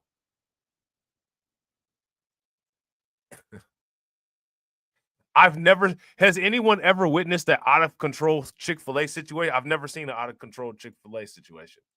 I've never seen one. And there's always it's always far more concentrated with way more people and way more of a work demand at Chick-fil-A than there is anywhere else. Because not only is Chick-fil-A always constantly packed, it's a fast food restaurant. So like you're not even getting time between orders like it's a sit-in restaurant. Like it's like Applebee's or Longhorn or something. You just busting food out to people inside and in the driveway, in the drive-through. Chick-fil-A it's a mystery to me. I don't know. I like it. But I mean, them people that be making them lines, they must really like it. I can't justify the lines. I don't know what the hell be going on. Why the lines being so long is crazy. I have no idea. And however, what we're doing right now, I'll go back to what I said at the beginning, is completely anti-American. I mean, the fact simply because you are looking for a better life, and yes, we want to deport. Bro, like I'm serious, it don't make any sense. Like it's like opening day the entire time. It never stops being opening day at Chick-fil-A. Matter of fact, I've seen sometimes where the lines were actually longer, and the reason why lines was longer was because as time progresses, more people find out that Chick-fil-A is there. Like if Chick-fil-A is like in one of them parking lots where it's like a strip mall and it's a whole bunch of other restaurants, Chick-fil-A got to have a giant parking lot because the lines are they're ridiculous. But they get people through. You could be at the end of a mile-long Chick-fil-A line, and I promise you will get your food before you do if it's a 2-car line at Burger King. I promise you, if it's like 30 cars in front of you at Chick-fil-A, you will have your food in like 10 minutes. And they don't even brag about that neither. They don't even be like, we get your shit fast. Like, they don't even say that shit. They just how the hell we get to the front of the line this damn quick? There was literally a mile of cars in front of us. We haven't even, you'll be listening to a song in the car, and you will be through the line at Chick-fil-A, regardless of how many cars is in front of you, before the song is off. That's only like a total, at the most, that's like 3 minutes or 4 minutes. This is crazy. And I want to be extremely clear. People who commit a crime, violent or not, no one is arguing that point with you. But I never heard of Chicken Express. Hey, I like Raising Cane's. Like Raising Cane's is good. I mean, it's good. It's not bad. Like I like Raising Cane's. I'll be having a taste for Raising Cane's every now and then. But I just like Chick-fil-A better though. Like I like Chick-fil-A. But I'm gonna tell you something about Raising Cane's. Like, see, if you could get the Chick-fil-A chicken with Raising Cane's fries, that's it right there. That's it. Don't touch it no more. It's perfect. Hey, don't touch it no more. It's perfect. Alcatraz is the most un-American thing I've seen probably since last week. All right, guys. Next for us, the president says he would arrest New York City's. Hey, look. Chick-fil-A chicken and Raising Cane's fries. It's like, get off me now, get off me. Like, you know what I'm saying? Get off me. Don't touch me no more. Like, get off me now. Don't touch me no more. We done. No, you did it. Leave me alone. You know what I'm saying?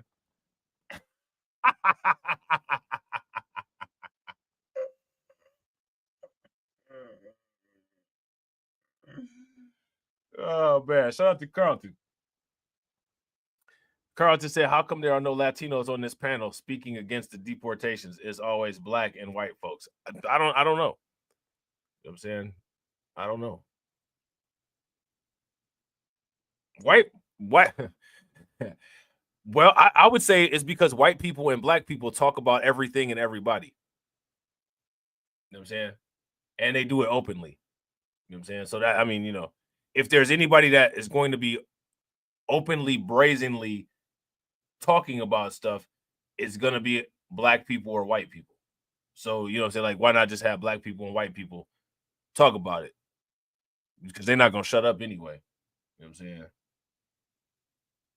The Latino people ain't on there because they ain't trying to have ICE waiting for them outside the studio when they done with the interview. You know what I'm saying? So they're not, that's the occupation. If you're Latino, you know what I'm saying? Like, going to work is the new occupational hazard. It's crazy, man. You know what I'm saying?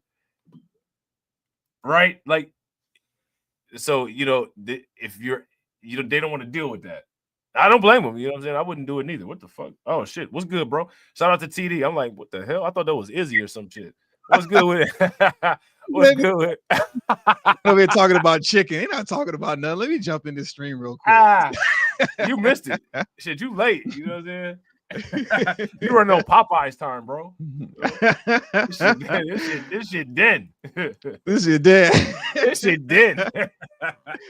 I see you've been live all day for the last like 3, 4, 5 hours. Then when I check back, I'm like, now you talking about chicken? Okay, let me just jump in. It's not important anymore. So I'm just gonna jump in now. Right. It wasn't important when we started the CNN video. Do you know that was winding it down? Hey, Carl, That's funny. Hey, Carl just said, how did TD get on the street? He just popped in like, bruh, man. Just came right through the window. Right. That's hilarious. You was thrown off too. You was like, wait, what? Yeah, I was like, what the hell? Ain't nobody popped in the stream in a long time. Like Izzy would do that once in a blue moon, you know what I'm saying? And you would do it. Nobody done it in a long time though. I was like, wait a minute, what the hell? Yeah, I wasn't going to, I was just kind of casually listening, coming in and out, and then like all of a sudden, like I said, like chicken and shrimp and Chick-fil-A, and I don't know what Chicken Express is. I think that was Tariq reviews. I never heard of Chicken Express. That's I never heard of that, but I'm about to look for it now. Yeah, Chicken Express. So I was like, man, let me jump in. I got about like 5 minutes, Yeah, when you heard that, that was my wife calling just now. I was about to say like, hold on, let me take this call. Yeah, and then I was like, well, let me just keep going. Nah, hey, don't let her. Hey, look.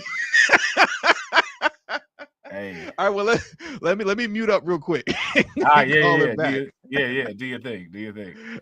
All right. That's hilarious, man. So while he doing that, right, we're gonna get rid of this video real quick. I was actually about to end the stream, but we ain't gonna end it yet. We are about to look at another video where these idiots are talking about deporting quote unquote American citizens. So when they say they're quote unquote deporting quote unquote American citizens, what they're talking about is these people who are quote unquote allegedly like, naturalized and all of this stuff, right? So let's take a look at this. Let's take a look at this because I'm gonna have to do another stream, right? Shout out to Win Lose Rug. Win Lose Rug said the voice caught me off guard too, bro. It caught me off guard. I'm like, what the hell? Who is that? You know what I'm saying? So, how many people have heard that CNN has been promoting an anti-ICE tracking device? Now, again, you got to ask this question: why, when it comes to the Democrats and their quote unquote legacy voter base, right? Why did the Democrats not create a quote unquote anti-police app, right, for their quote unquote legacy voter base? But they definitely, right? They definitely got the anti-ICE app, right? So let's check this out. Right now, President Trump's en route to Florida to attend the opening of Alligator Alcatraz. Alcatraz. Yeah. It's the idea that it's some they just get eaten by an alligator or a snake or something. I guess that's the concept. This is not a nice business. So now, again, I want you guys to understand this, right? Now, Trump is doing this. We know about the history of quote unquote gator bait in Florida, right? There's the whole controversy with the Florida Gators and their song that they sing for the sports and all that. And then there's the history of the quote unquote gator bait, right? The Democrats are going to take this situation and they're going to rope it into that and say this is the gator bait. You know what I'm saying? This is just like what they did to us, which the Democrats, when it comes to that, it's the Democrats, but they say that they're us to do that Brandon Johnson MK Ultra stuff that people fall for all the time. Yeah. Well, I heard them already calling it a concentration camp, and then I saw somebody put a camps under detention centers with Biden versus Trump, and then they show like the detention centers with Biden where they were like literally like in cages, like wrapped around tinfoil. I think the tinfoil is supposed to be like a blanket or something weird like that. Man, that's wow. They got him in tinfoil. Hey, that's crazy. They got him wrapped up like you about to put fish on the grill. Like, what the? Yeah. You know what I'm saying? At least Wrapped it's up like in tinfoil. yeah, like where they about to go? You know what I'm saying? They about to go through somewhere with some heavy radiation, all wrapped up in tinfoil. Like, what? Yeah, then they showed the Alcatraz, the Gator Catraz or whatever it's called, and it was plush compared to the tinfoil. You know what I mean? Compared to that, Right. Man, that's crazy. Mm. That's crazy. But what's this video that you got on the screen? What's this one about? Oh, this is Tom Homan going in on CNN for promoting this ICE tracking app. Okay. Yeah, I heard about this app. I haven't watched this clip or looked into much of it, but I'm aware of it. Some ICE tracking app. You know what I'm saying? Where they let you know where ICE is, and you can avoid them. If you're in the area, which is wild. But do they have the same thing? Is there something similar like that for police, for like regular cops? I mean, if you talk about like what's built into like navigation when they're like a speed traps ahead, I guess.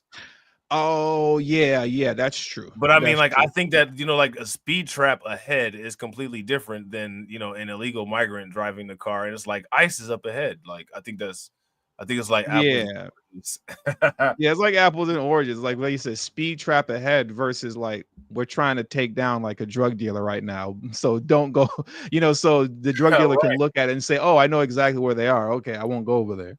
Right. Or if they had a undercover buster app, like, oh, you know what I'm saying? Like, I'm about to sell these drugs to an undercover. Let me get my stash and go the other direction. You know what I'm saying? Like exactly. Oh man. All right, let's check this out real quick.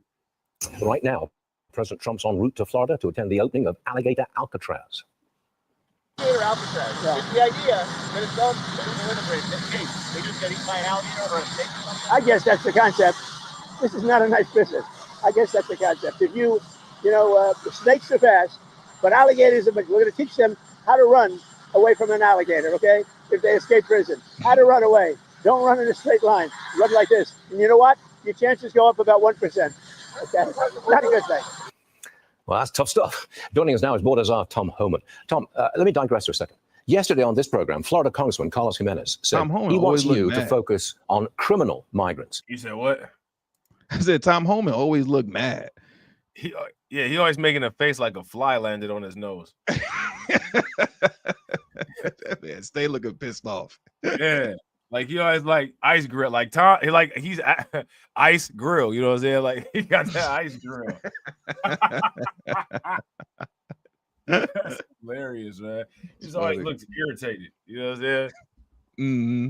I mean, I guess I would be too, because that's not really a job that I would want. You know what I'm saying? I wouldn't want to do that. Yeah, but you got a cartel threatening to kill you and stuff. So I guess I'd be on point too. Right. Yeah, no, I feel it. You know what I'm saying? My dude over here, he just chilling like it's tea time, and Tom Homan, like, you know what I'm saying? Yeah, I might have to whack somebody real quick. Like, all right, bro. That's hilarious. All right, I'm gonna run it. He says South Florida needs the others, that is, non-violent criminal migrants, to stay and work. What do you say to that? Well, if he's a member of Congress and fix the immigration system, I mean, that's his responsibility. ICE is enforcing laws enacted by Congress. They're not making this up. I mean, it's violation of federal law to enter this country illegally. It's illegal, to be here illegally is not okay. It's in violation of law, and ICE is simply out there arresting those who are in the country illegally. But let's get back to from day one, we've been concentrating on public safety threats and national security threats. That's what we're focusing on. But in the process of doing that, if we find somebody illegally in the United States, so it's not a criminal threat, but they're going to be arrested and put in front of an immigration judge. That's what federal law requires. ICE isn't making this up; they're enforcing the law. So you could go on a work raid, for example, an employment raid, pick up people outside of Home Depot, take them away immediately, put them in the Alcatraz Everglades or whatever it's called, and that's okay? I think there might be a political backlash to that. No, we are concentrating on public safety threats and national security threats. But then again, like I said, when we're out looking for the criminals, many times we find collaterals that that are arrested because they're in sanctuary jurisdictions. Most of the collaterals are arrested in sanctuary jurisdictions, Stuart, because we're forced into the neighborhood. They don't give us access to bad guy in the county jail. But I've said from day one, if you're in the country legally, you're not off the table. I mean, it's not okay to enter this country legally. It's a crime. It's not okay to knowingly hurt the illegal alien. because no one hires an illegal alien out of goodness of their heart. They hire them because they work them harder, pay them less, and undercut their competition who has U.S. citizen employees, and it drives down labor rates. So we're focusing on the worst of the worst, but if you're in the country illegally, you're not off the table. We're going to force the laws without apology. We need to send a message to the whole world. It's not okay to enter this country illegally. It's not okay to ignore a judge's order. Most of the non-criminals we're looking for, we have a final order removal issued by a federal immigration judge. Now, I want to ask you this question because I know you've been waiting to talk about this. Mm-hmm. What do you think about all these discussions about quote unquote, can black people get deported? Can black Americans get deported? What do you think about all that? This is the stupidest thing I've ever heard in my life. It's just like, why is it even a conversation? That is unbelievably retarded. Like, yeah, like I don't even know how. I disagree. I think it's very believably retarded, but I think we're saying the same thing. But go ahead. Like you said, that's the Brandon Johnson logic. That's Brandon Johnson logic. The black folks are about to get deported. Like what? How? Where? You know? Yeah. I mean, I guess maybe Liberia. I mean, I guess, but like that, you know, I don't see that happening. That's the moment when Brandon Johnson has start having smoke coming out his right ear, and he'd be like, "And black folks can get deported too." Like what? Yeah, like excuse me, you know, and Right. saying the N-word gives black people cancer. Like what? Right, like sir, we were talking about your $1 billion budget. But I don't even understand how you. I don't understand how you get there. That's a wild leap of logic to say that black folks can get deported or somehow they're going to start getting deported. You know what I mean? Because obviously I know what you're referring to, the lawyer, whatever his name is, the goofy lawyer or something like that, you know, or something attorney. Isn't that his name? Like something attorney, some goofy lawyer or something. I don't remember what his name is. Yeah, it's the defiant lawyer, I believe. Yeah, the defiant lawyer. Yeah. He made something reference to the fact that because birthright citizenship is like acknowledged by Trump, that it wasn't meant for anchor babies. Somehow in his mind that translates to black people are going to get deported. I don't get that. I don't know how you even work that kind of logic out. It's stupid. You don't. And it's just I don't know, man. I don't know. It's just wild. It's just wild. Yeah, I don't know. I don't even know. I don't even know why that. Like, I'm not trying to be funny. Like, that's like a preschool conversation that was written in crayon. Like, not even like just small crayons. Like one of the big crayons that's big for somebody to hold. That they hold, and then they don't hold it with their 2 fingers. Like they hold it with their whole hand and do the writing. Like that type of stuff. He said with the whole hand, with both hands. With both hands, yeah. I'm about to hold a crayon like it's a joystick and write. Like, really? Like that level, the level of stupidity that low, you know what I'm saying?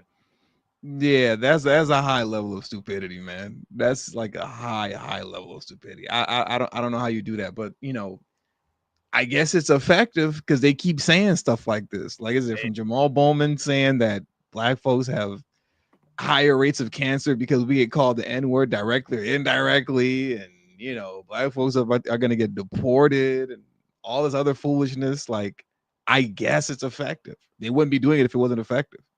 Right. Shout out to Jada Informant. Jada Informant said the real question is, why haven't y'all bought his book? The reason why I haven't bought his book is because I'm too cool to read. Whose book? The Defiant Lawyer. For one, I'm too cool to read. For two, I don't know how to read. So, you know what I'm saying?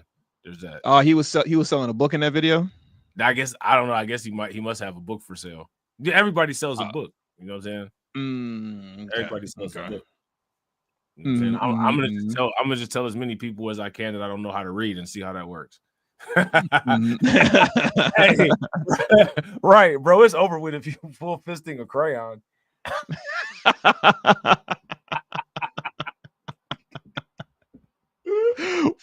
Why did I just like grab my, like, to get the visual? Like I just like you know, made a fist with my hand, like I had like a crayon in the middle. I was like, oh yeah, this is bad. This is like full fisting a crayon is crazy.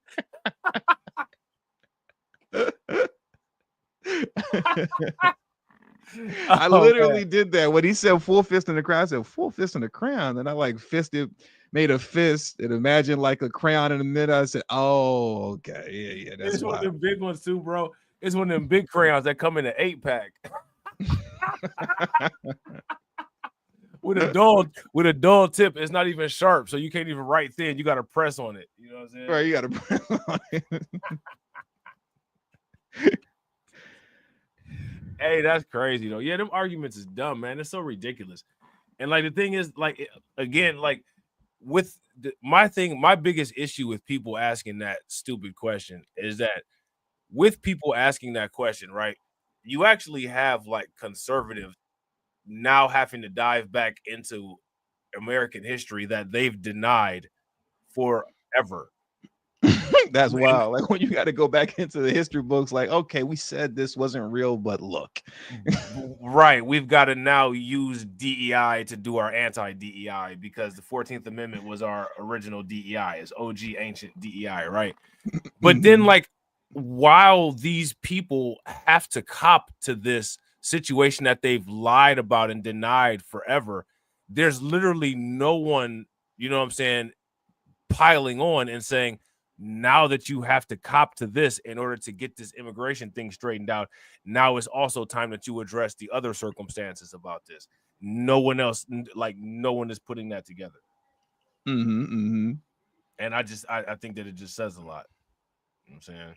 It shows evidence that that people they are truly liars, truly intellectually dishonest, and truly only want entertainment. Literally, no one actually wants any of the things that they say that they want. Because right now, you could get mad clips. You could compile mad clips of people making these arguments, bringing this 14th Amendment thing back to slavery, which already destroys the argument of how does slavery affect anyone alive today. So let's talk about how this 14th Amendment created diversity and inclusion, but left out the equity. And that's where you get your opening into how do you talk about how the equity was left out. Well, the equity was left out because of lack of access to the financial, prosperity of the United States. Now you got your entryway to a legitimate argument. No one's doing that. Well, you should have said that in your stream yesterday because, word on the street is you were samboing for Trump. Yeah, that's what they said. You know what I'm saying? Word on these YouTube streets is that you had the tap dancing shoes out for Trump. I had the tap dancing shoes on. I don't even have no tap dancing shoes. I got Brooks. You know what I'm saying? I wear Brooks. You know what I'm saying? I don't even have no tap dancing shoes. You know what I'm saying? But yeah, but again, like that the tap dancing thing. You know how like white people say that that calling somebody a racist is like outdated and like it doesn't have any effect anymore and yada yada yada. I feel the same way. You know what I'm saying? I feel the same way about Coon and you know what I'm saying, like Sambo and all that shit. You know what I'm saying?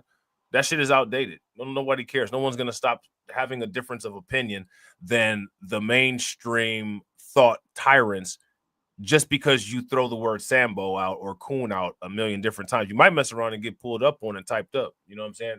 You know what I'm saying? Like if you do that shit enough. Like I said, with any of these people that be throwing that shit out there, I want to see somebody walk directly up to Herschel Walker and call him a coon. I want to see that. It's not happening. Herschel Walker break you like a pencil. Right. Yeah, I want to see somebody walk up to the dude that was a Heisman Trophy Award winner that was like 60 years old and 6-2 in Strike Force. I want to see them call him a coon. I mean, in real life, don't nobody walk up on anybody with nothing like that. You know what I mean? That's strictly online. It's just YouTube. It's just YouTube. Yeah, it's just YouTube. It's just YouTube. Don't nobody runs around talking about coon and tap dancing and stuff like that in real life. Right.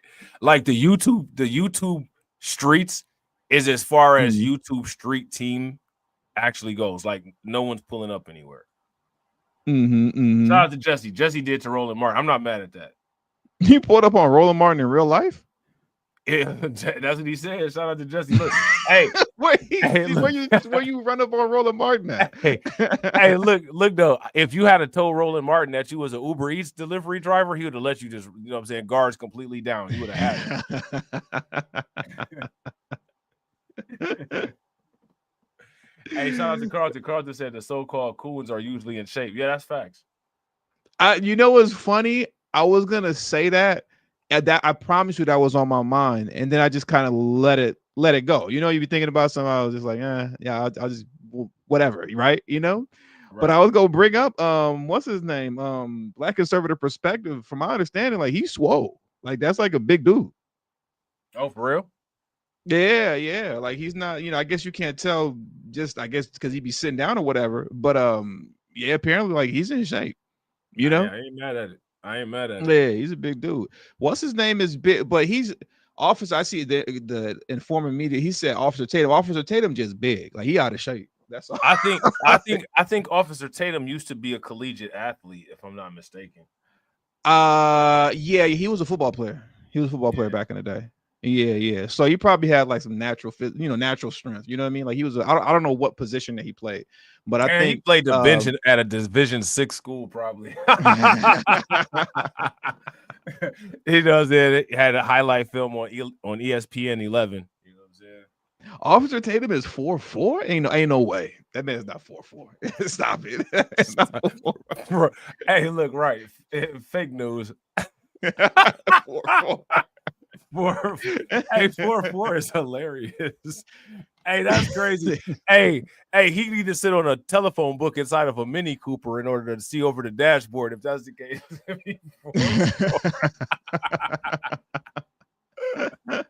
Oh man.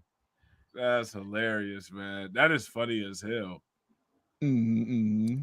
Yeah, but my thing is for real, all these people that they, and again, this go back to like the quote unquote what makes a coon. We were talking about that, you know what I'm saying, in those little videos, the live streams that we was doing. If you ask me, one of the main reasons. Hold on. I just looked it up. He played for I don't know anything about Arizona Wildcats. I don't know what division that is. Is that like D1? Is Arizona D1? Oh, I think they might be D1. Arizona, I think that they probably D1. Oh, I gotta see this now. Arizona Wildcats, are they D1? Now I gotta go to the AI. Maybe somebody don't know in the comment section. The AI ain't gonna tell you. The AI gonna tell you something crazy. Is D1? I'm asking the YouTube AI, maybe. Yes, the Arizona Wildcats compete in NCAA Division I specifically. Yeah. Oh, snap. Okay, 6'1", 210 pounds. God, okay, yeah, no, it's a big dude. Yeah. Yeah. He's decent size. Yeah, he's decent size, you know. So yeah, I don't know, man. Not too many people getting ran up on in real life, but at the same time, he definitely wasn't 4'4". you know them conservatives, a lot of them, you know what I'm saying, like, you know, they pro Second Amendment, so they gonna, you know what I'm saying, they gonna have some fireworks for you too. I mean, listen, speaking of Myron Gaines, you know, he said someone just ran up on Myron Gaines while he was live. I didn't know that, you know, but I know that my reference to what Robb is saying is when remember that one big dude, that one big swole dude that he was beefing with that used to work for him, and he like, you know, came like to the studio and was like standing on the other side of the door. Yeah, you know, I forgot what his name is. Allende. Yeah, Allende, and Myron was shook, you know, but Allende knew not to walk in because Myron was gonna blow his head off if he walked in. Yeah, Myron had the pipe. Yeah, he was waiting for old boy to walk through that door. If he would have stepped through the threshold, he would have smoked him, you know. But he knew better. That was situation. That the freshman fit so messy, man. But what I was gonna say though, bro, is like really for real, you know, it's not a difference between, like, you know, I think that it's not really a battle of ideology between these quote unquote people who are classified as coons and, you know, people who are the quote unquote new school thought leaders. I think that what it is that they compete for influence and they call each other these names, but respectively they say the same message to their audience. There's no difference between like any of these people. You know what I'm saying? I mean, again, that's how you got so many people on YouTube with the blanketed veil of Trump support. You know what I'm saying? That's why I got respect. I got respect for you. You know what I'm saying? Like, you know, TD said, you know what I'm saying, I'm taking my talents to Mar-a-Lago. Yeah. I'm not mad at you. I'm not mad at Mar-a-Lago. You know what I'm saying? Like, people had opportunity for a long time, you know what I'm saying, and they didn't make nothing with the opportunity. So, you know what I'm saying, Mar-a-Lago was offering, you know what I'm saying, the you know, a better work environment. And so, you know what I'm saying, that's what you do. You know what I'm saying? You find a better employer. I had to pull a LeBron, man. Take my towns to Mar-a-Lago. Like. Yeah. You know what I'm saying? I'm not mad at it. I mean, that's what happens.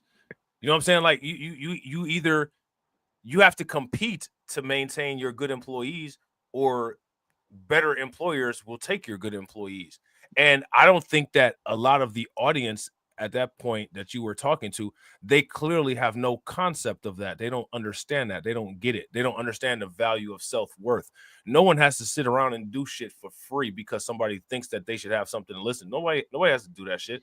You know what I'm saying? Like, nobody sits around cutting up videos and cutting clips for people to be sometimey with the shit. You know what I'm saying? Like, people actually put in work and spend money and, you know, like, put all type of investment and hard work into their infrastructure for people to just, you know what I'm saying, flake in and flake out. If Mar-a-Lago is offering a better paycheck, Mar-a-Lago is who gonna be writing the checks. And that's what people got to understand. You know what I'm saying? Hey, it's funny that we went there because like I screenshotted this and I was going to text it to you, but I'll just read this clip. I'll just read this comment right now because I had just did a Brandon Johnson video earlier this morning or whatever, right? And somebody said, "Here we go. Why make it about race? It's only a matter of time before TD becomes another Hodge twins or Candace Owens." And I was going to reply, well, that's the goal.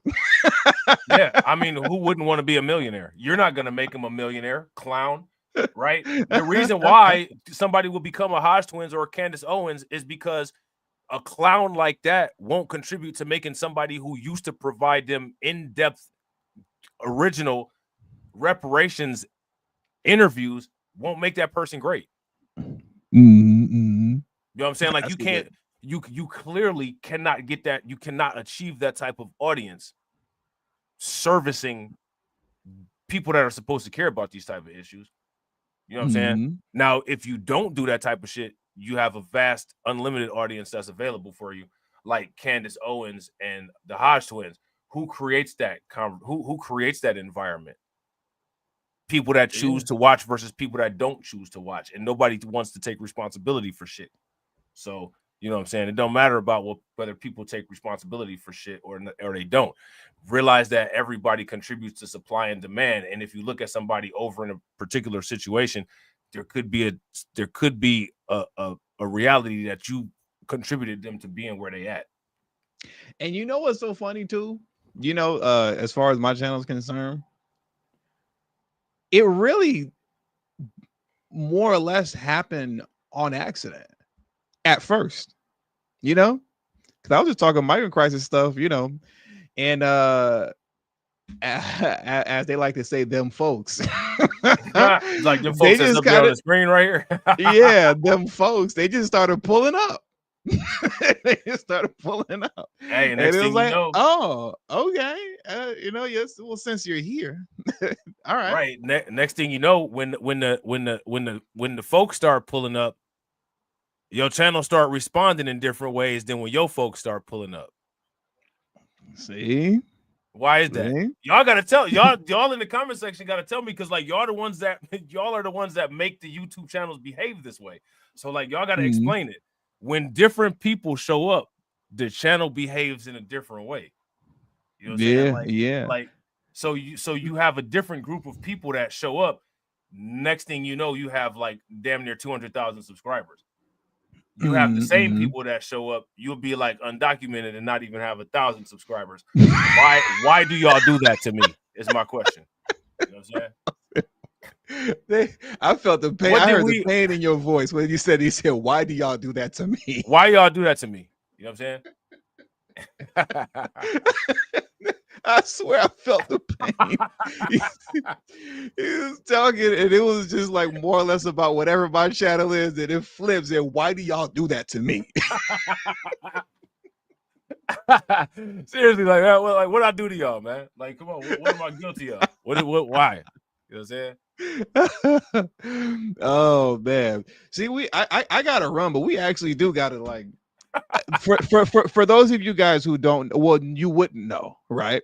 But Rob has been trying to get us back together for a while now. I've been the one that's just been BSing. Like Rob would be talking to me, and I'm like, yeah. That sounds like a good idea. All right, bye. And then never bring it up again, you know, until Rob brings it back up, and then I just come, okay, yeah, bye. You know what I'm saying? But now that I'm here, you know, because there's like a lot of comments coming in too that like I want to address, but I don't have time to. I want to speed it. I want to go through like a speed record. I got to get out of here. You know, Carlton West said, I don't blame him either. Yeah, man, I take my time to South Beach. TDIC California has a new genius. Bucci Bear is now a genius at no jumper. He made it, man. He on no jumper now. You know, Bucci made it. I ain't mad at him. I mean, he's doing what he got to do, I guess. You know, that shift, Pan-Africanism, you know, that ain't really working. You know, got to switch gears. Okay, now we over here on no jumper. What's that girl's name? The white girl that said the N-word, not the Shiloh chick, but the other one. I can't think of her name. She was on Piers Morgan. Like she had made that TikTok video cooking or whatever, and she had got N-word famous. I'm gonna start. We gotta. Yeah. I know who you're talking about. I remember her. Mm-hmm. We gotta start coining. Hold on real quick. Oh shit, hold on real quick. We gotta start coining the phrase N-word famous for these white people that get famous off the N-word. You know what I'm saying? So she got N-word famous. You know what I'm saying? And now she has a channel. And on that channel, she actually made a reaction video to a No Jumper podcast segment that had Bucci Bear, and she was going in on him because like she was saying that like even though he's supposedly a black conservative, he was still on the We Was Kang shit and built everything and shit. I was dying laughing. She cooked him. Yeah, she said you're supposed to be a conservative, but you talk about We Was Kang. That's crazy. I got to check that out. You're supposed to be a conservative, but you said we was kangs.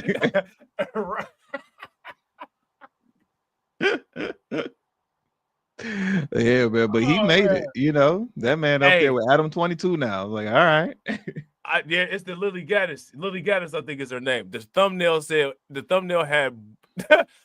had Adam 22 on it saying white people are evil, and it had Bucci Bear on there saying we built everything.